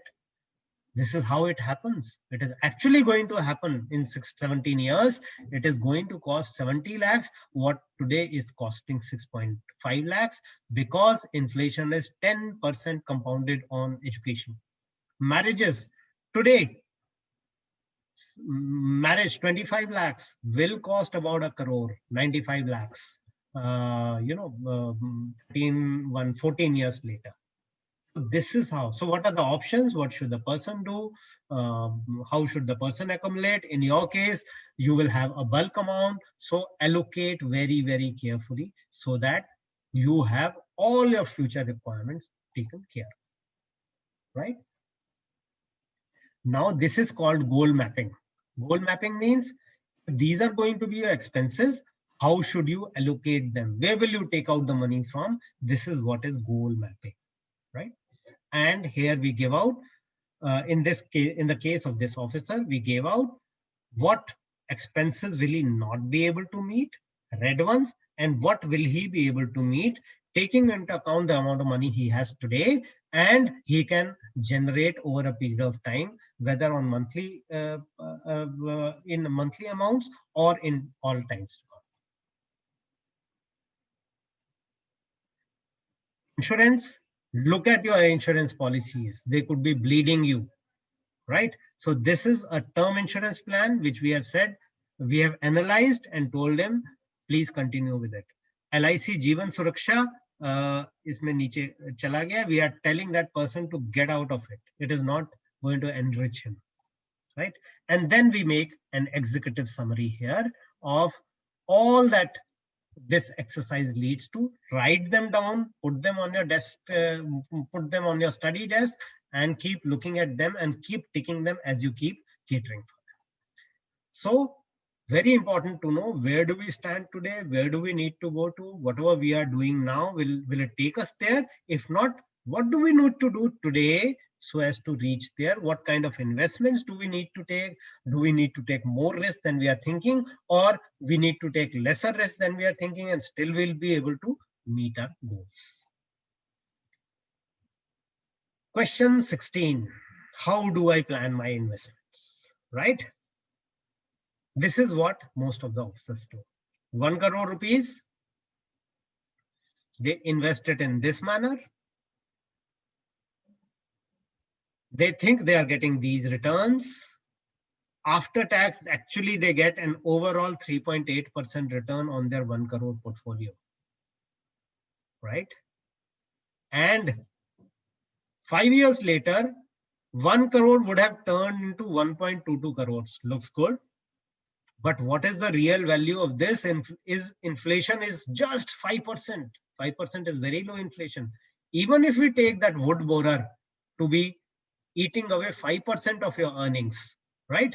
Even then the real value is gone down by about 5 lakhs, 5.75 lakhs. Real value, the things that you can buy, it has gone down. And 10 years later, it has gone down by 11 lakhs. Why? Because the inflation is much higher than what you are earning. So cost of the things is growing at this speed, your money is growing at this speed, and this gap is widening, right? That is what I mean. AG's branch, July 2013, they said, invest 80-85% of corpus in safe avenues, invest 15 to 20% in higher risk avenues that can provide better returns, so that overall you earn more than inflation after tax. So what do we suggest? Again, no need to write down. It is all available. It is all going to be available tomorrow evening onwards. Because people say, nahi, nahi, nahi, maine suna hua hai senior citizen savings scheme zarur leni hai, so we've written it here. Like I said, I have never taken it for myself. I also retired. I also got retirement corpus, never invested in this. Right? So do not shun stock markets.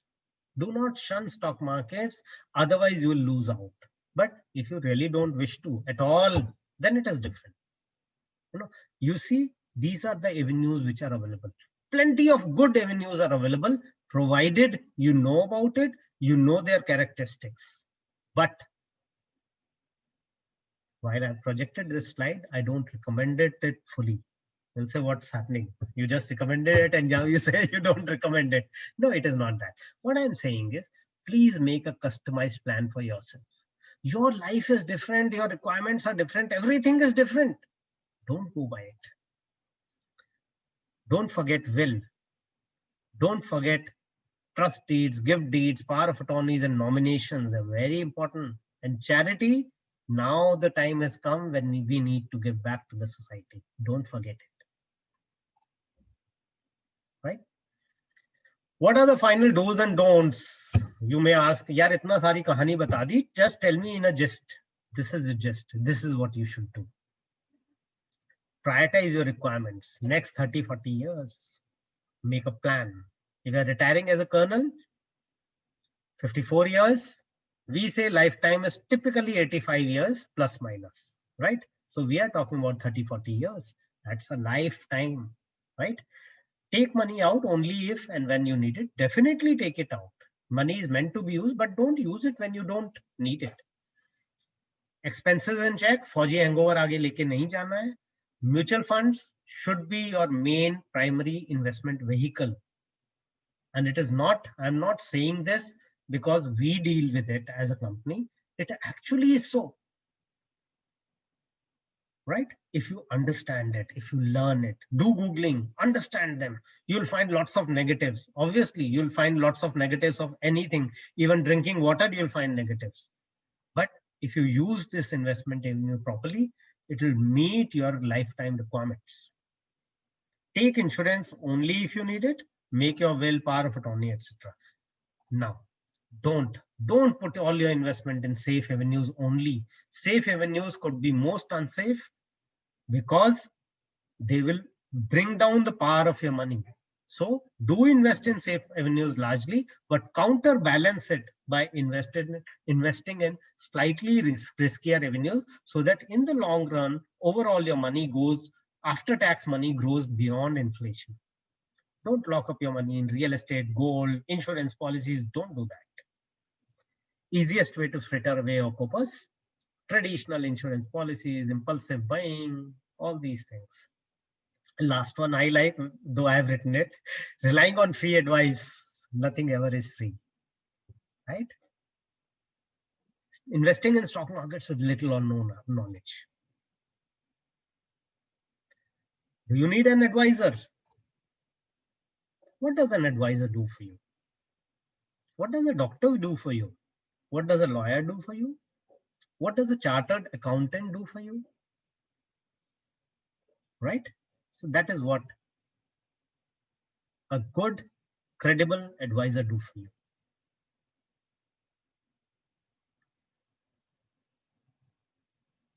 After the 19th question, I'm going to come to very, very good life hacks. Okay. You should get, typically from your advisor, you should get end-to-end solutions of everything. It is not that you're going for taxation to somebody, you're going for taking mutual funds to somebody, for government bonds to somebody, loan to somebody else. One place, comprehensive solution, so that the advisor also knows exactly what you are, what do you desire, what do you want your life to be like, right? And one more thing, 10 years of my company, we work on very thin margins. You will be surprised to know my margin is 0.45%, less than 0.5%. We work on volumes, right? So it's not that we make a lot of money. So don't, and a good advisor will not look at what money he or she or the company is making. They will look at giving you good values so that you remain a client for life.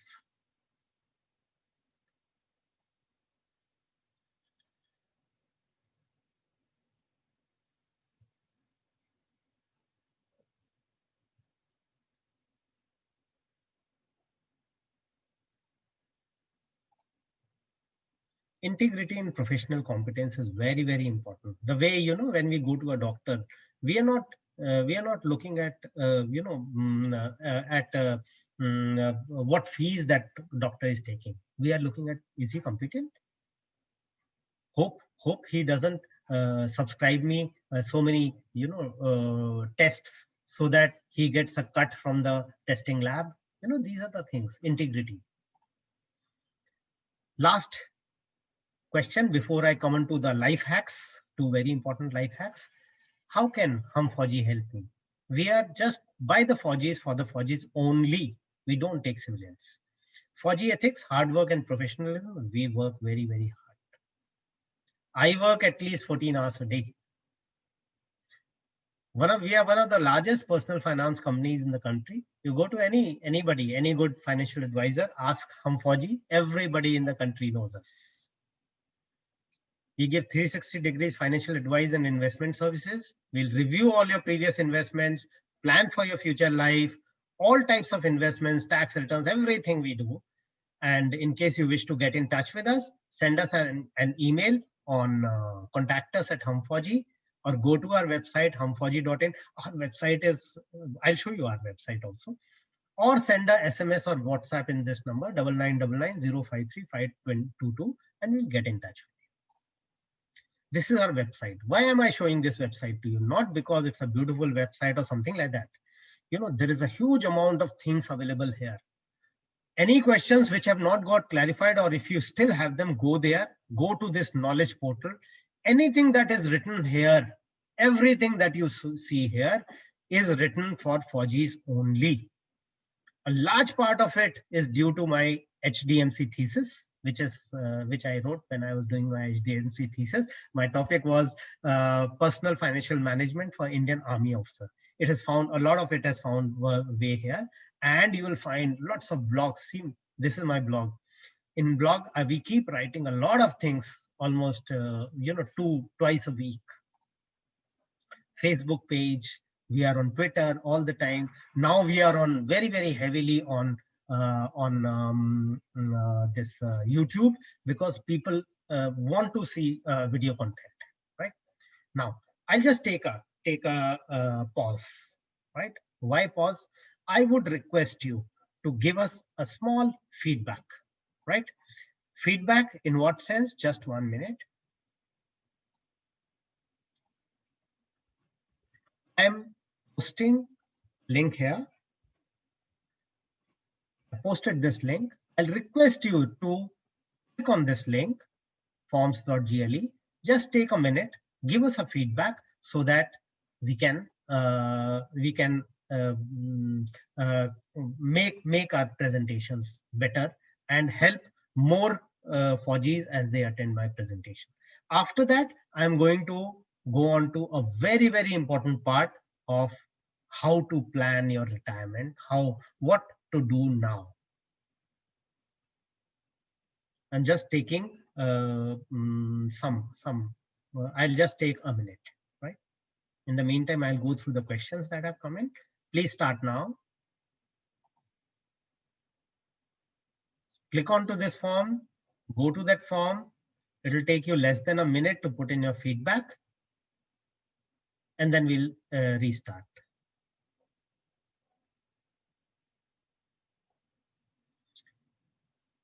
Thank you, Shashidhar. Request for your feedback on this form. It will be very helpful.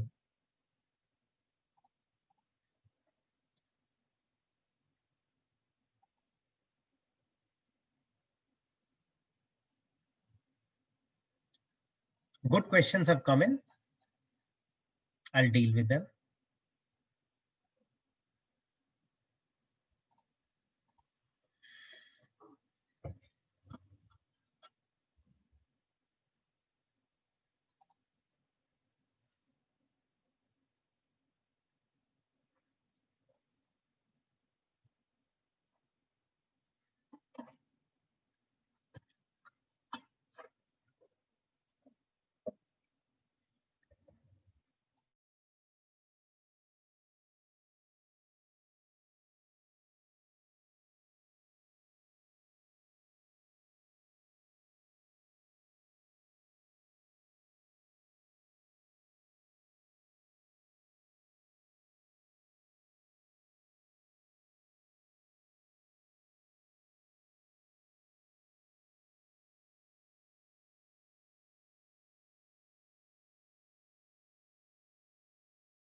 I'll request you to please give your feedback. Only 19 people have given it so far.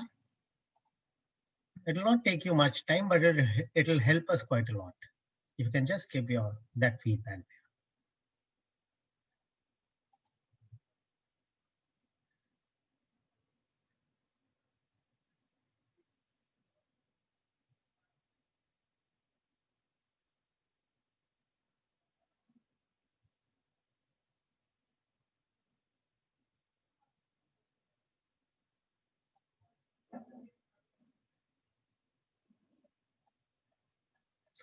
Okay, right. So we go ahead now. 22 people have given the feedback. Grateful to them for that.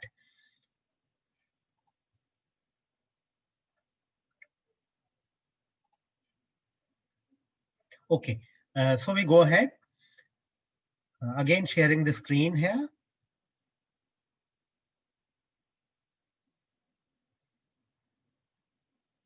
Yeah. Okay, right. Income and life hacks for golden retirement.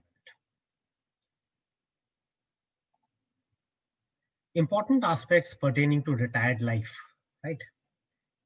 Now, going into slightly philosophical, may not be philosophical, but actually practical.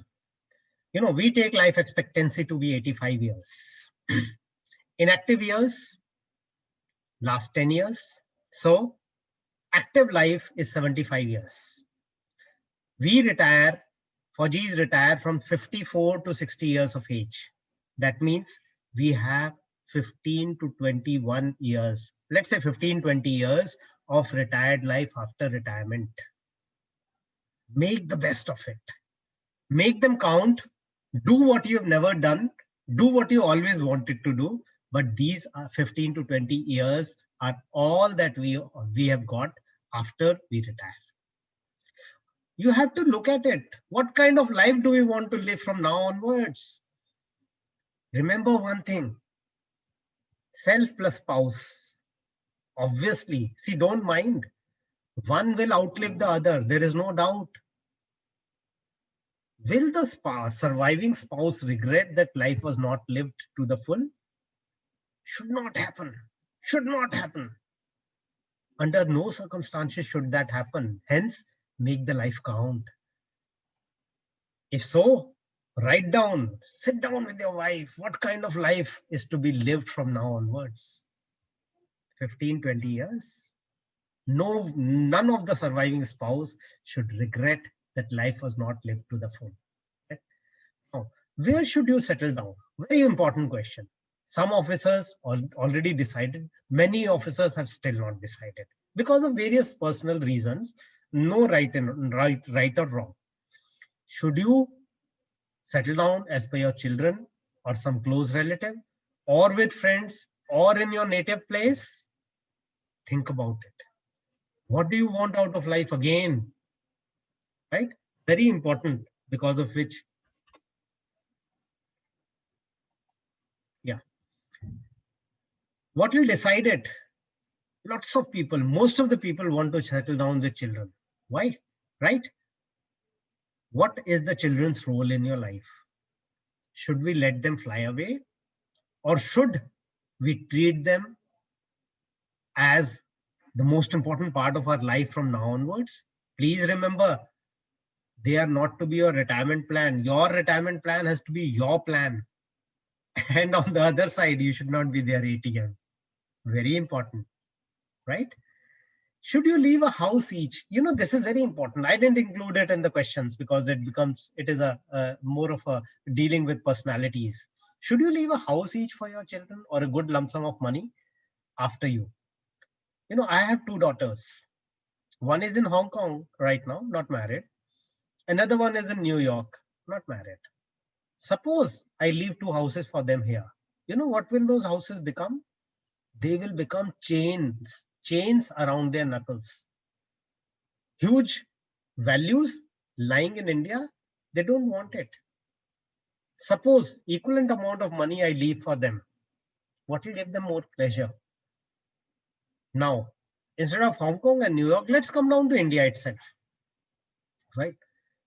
You got your house in Delhi, but your two children, sons or daughters or combination, whatever, are in Bangalore, oblique Pune, oblique Mumbai, or they are very happy in Chandigarh or in Kolkata or somewhere, anywhere.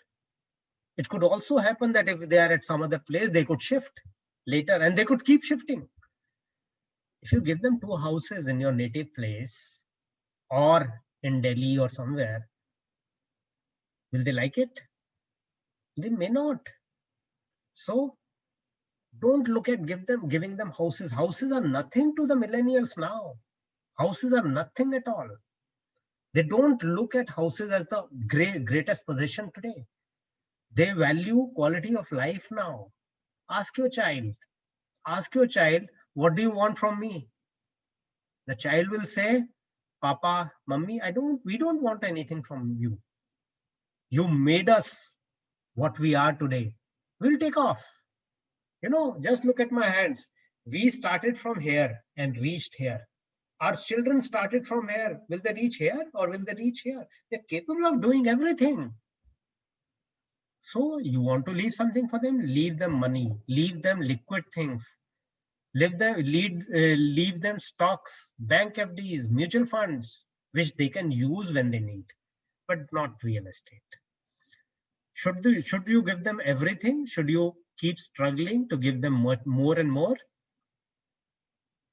They will never learn to stand on their feet. What contributes to an enriching life? Physical assets? No. From now onwards, like I said earlier, what matters is financial assets. Money you can use. FDs, senior citizen savings scheme, POIS, mutual funds, compared to real estate. Gold, you can still sell. Real estate, forget it. Not of any use to you for your great life from now onwards. Think about it. Should you create further assets? Another house, plot of land, more stories to your existing house, move to a bigger house, go to Nashik, go to Mao, go to such places around cantonments. You have senior retired officers staying there, double-storied, triple-storied palatial houses, self plus wife. One of them passes away, single spouse. What are they doing there? I know of a lieutenant general who made a huge house in Delhi, NCR. Great looking house, and was left with 10 lakh rupees after that. Nothing. Live like there's no tomorrow. How should you handle your money? How much risk should you take? Right? Should you keep that loan on tax savings, stock trading for overnight gains? Stock trading? Why are you taking all that tension now at this age? Required? What will happen? You'll make some more money at the cost of chit funds. People say, I put 10 lakh rupees in chit fund. Are you comfortable with all these news going around? If you're comfortable, go ahead. You'll make slightly more money. But does that small more money matter to you really? It may not. So our take, you need to live a life which is enriching, enjoyable, fulfilling. It is not the time to create more assets, but enjoy what you have created all your life, right? This is the life now. 15, 20 years, that's all. After that, it will not matter whether you have 1 crore lying with you or much smaller amount. It will not matter. Let the children fly on their own. Done your responsibility, let them also learn the struggles of life. Otherwise, they'll never be able to face the adversities that will come when you're no longer around. Okay? This is what line that I have shown now. It is time to explore the world, connect with friends, do what you wanted to do but couldn't do due to service constraints.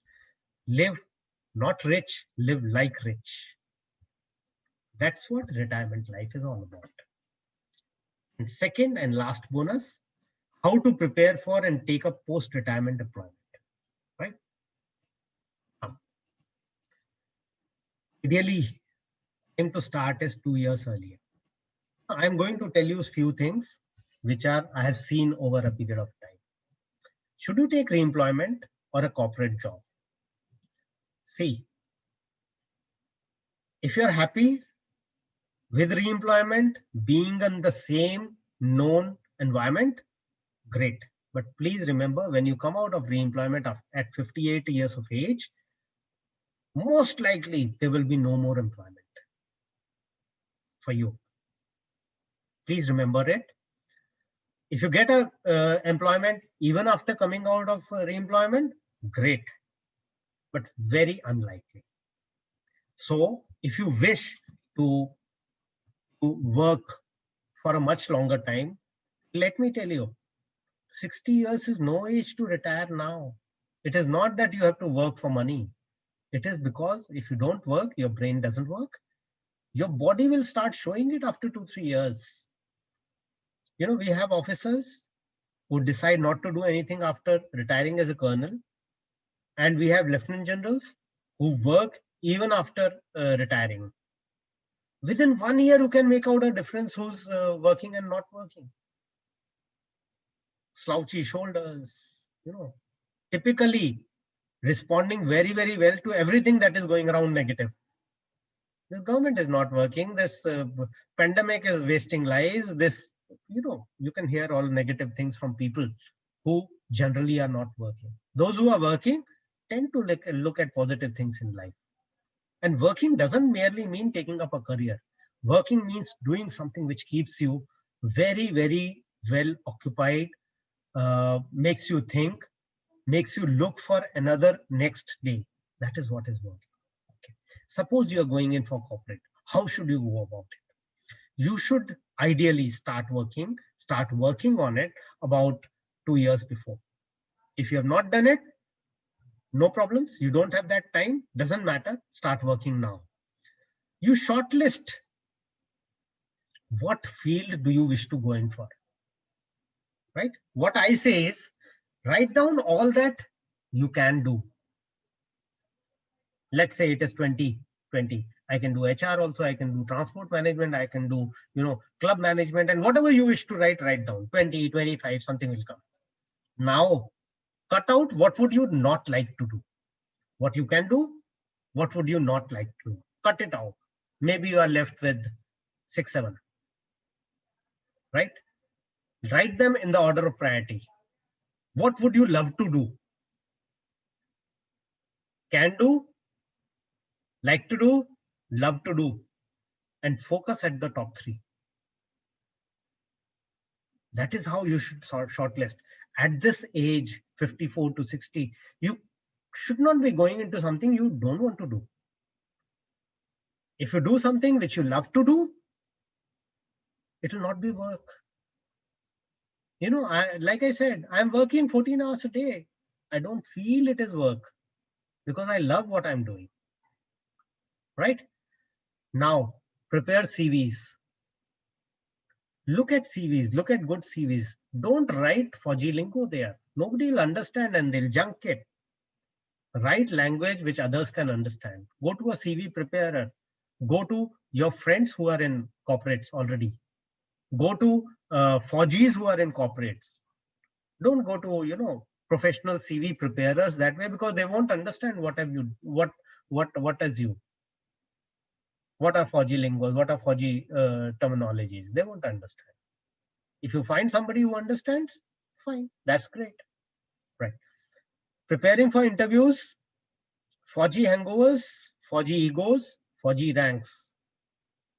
Leave them at home when you go for interviews. If you do an online interview, leave it aside.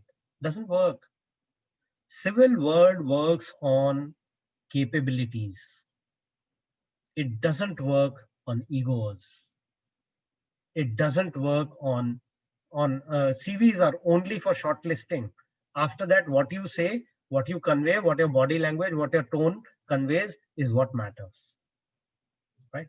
And if you go into corporate, long careers are possible. I know one of my earlier boss, right?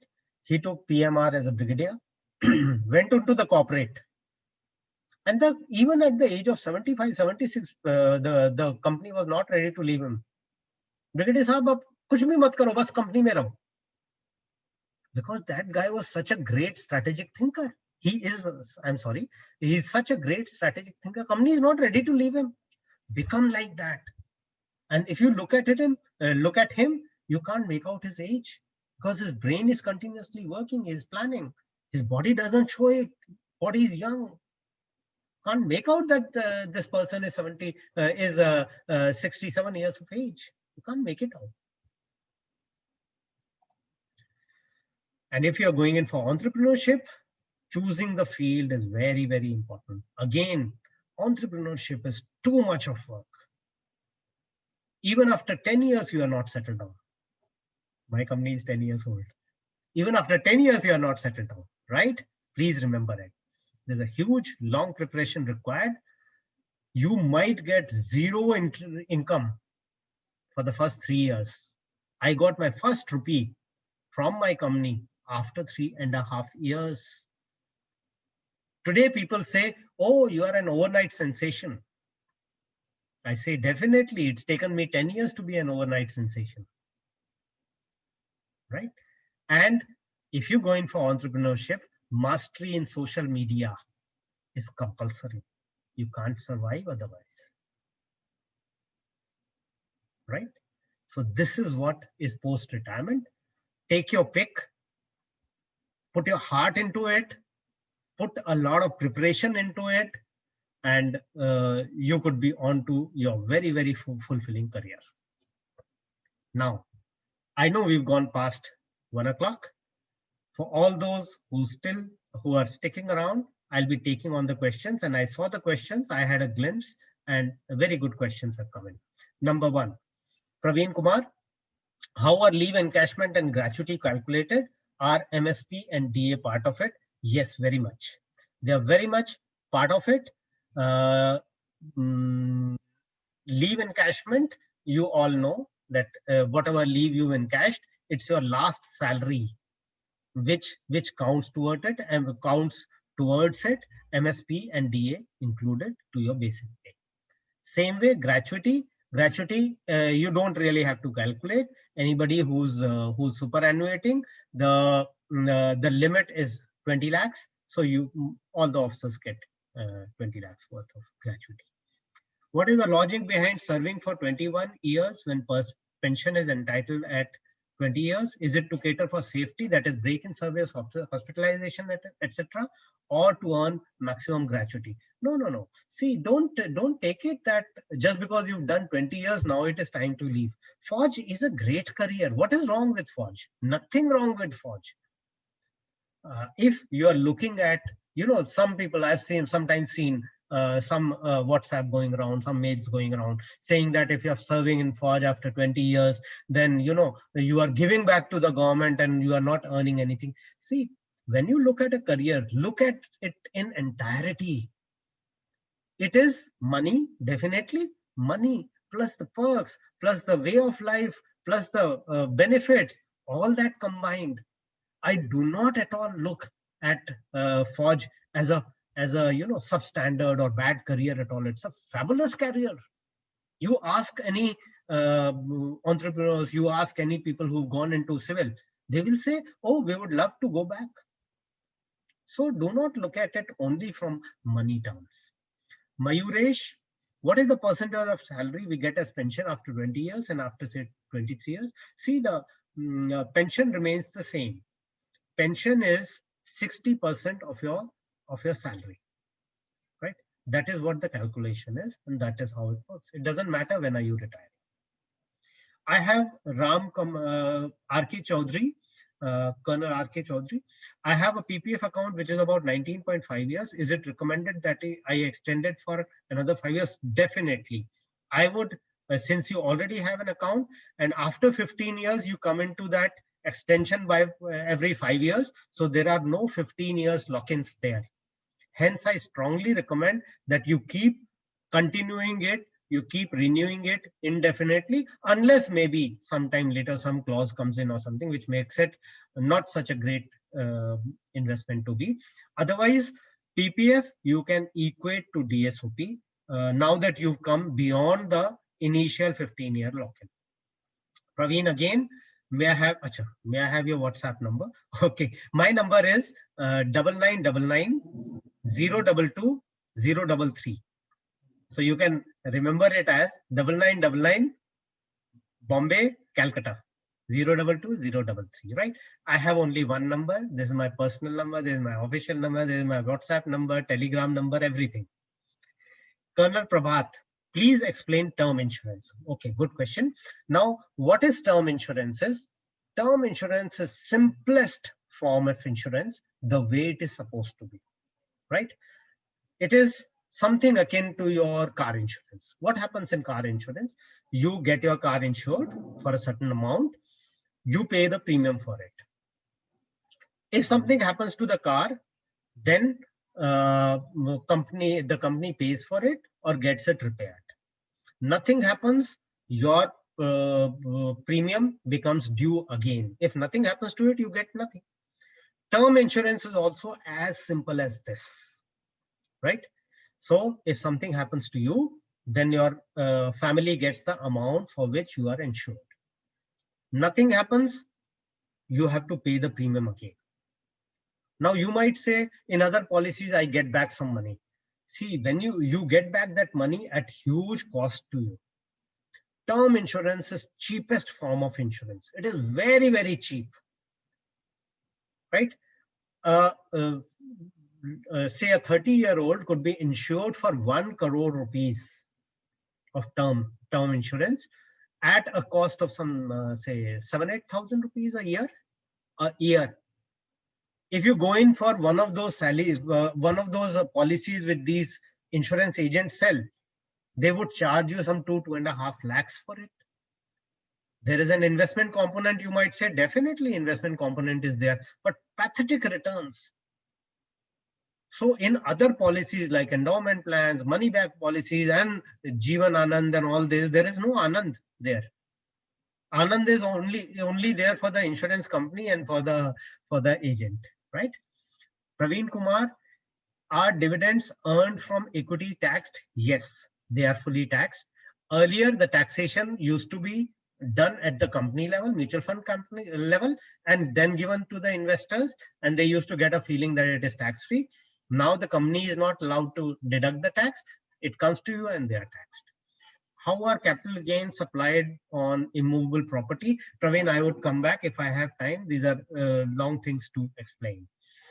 KPS, sir, what do you mean by investments in wife's name clubbed with you at first stage? A little more clarification. Okay, right. What we mean is, you will have to go to Hindu Succession Act. I'm just presupposing that you are a Hindu, Sikh, Jain, and Buddhist, right? So they come under Hindu Succession Act, and since most of us are, I'll explain by that. Okay, as per Hindu Succession Act, your own up and down succession. If you give any money to them, right, it is counted as a gift, and in that gift, there is no taxation. So you could give, let's say, 5 lakh or 10 lakh rupees to your daughter, to your son, to your parents, or your brother or sister, and nobody is taxed. You are not taxed. The recipient is not taxed. However, this rule does not apply to your wife. You give anything to your wife, it is taxed. Whatever you give to your wife is not taxed, but whatever she earns on that is taxed. So lots of officers, they keep receiving income tax notice in case they give something to their wife. Let's say they invest some 10 lakh, 20 lakh, 40 lakh rupees in name of their wife, and income tax notice comes to the wife. Where have you got this money from? They say, given by my husband who retired. Okay, what did you earn on it? And did your husband put it in his income tax return? If not, 500% penalty.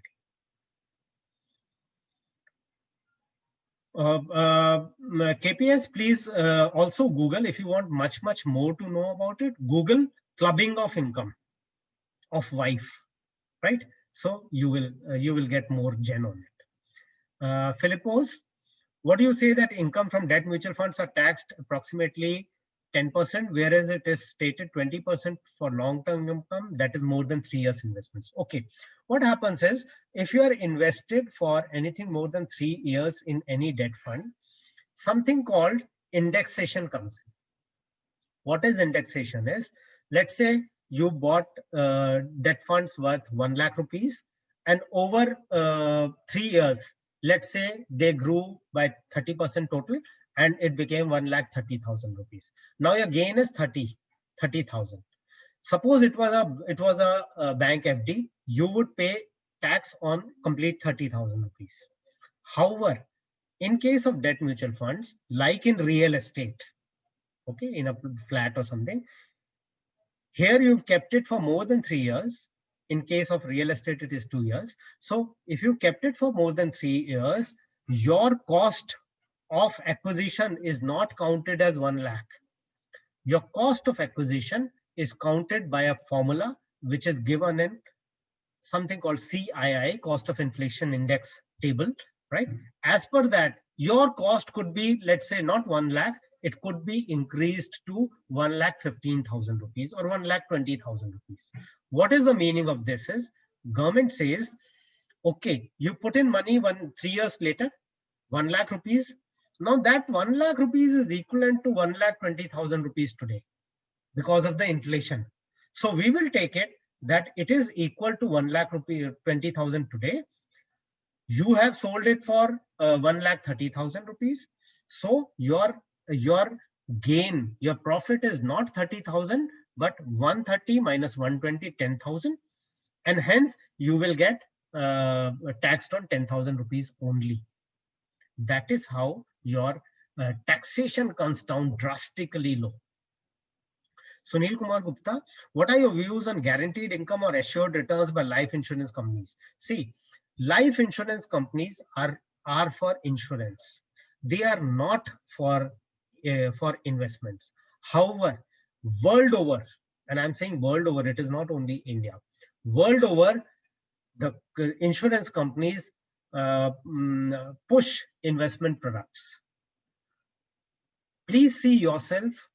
Give it to some financial advisor if you have one. He will calculate and show to you that the so-called guarantee income or assured returns are barely going to give you 4.5%, nothing more. Agent might claim anything. The company might show it to you in such a manner that it seems like a very high return. But please remember, if you manipulate data long enough, it will succumb to anything. That is what is said. It will confess to anything. So you can put data in such a manner that it looks very, very rosy. But if you calculate it properly, you'll find the returns are always, always bad. That is one of the reasons we tell people not to go in for NPS also, National Pension Scheme, because once your NPS matures and you start getting your monthly income, it is given by a life insurance policy, a life insurance company, and it is always very poor returns. Manu Mahesh, MR Mahesh, what is reverse mortgage? Reverse mortgage is ulta, opposite of taking a loan.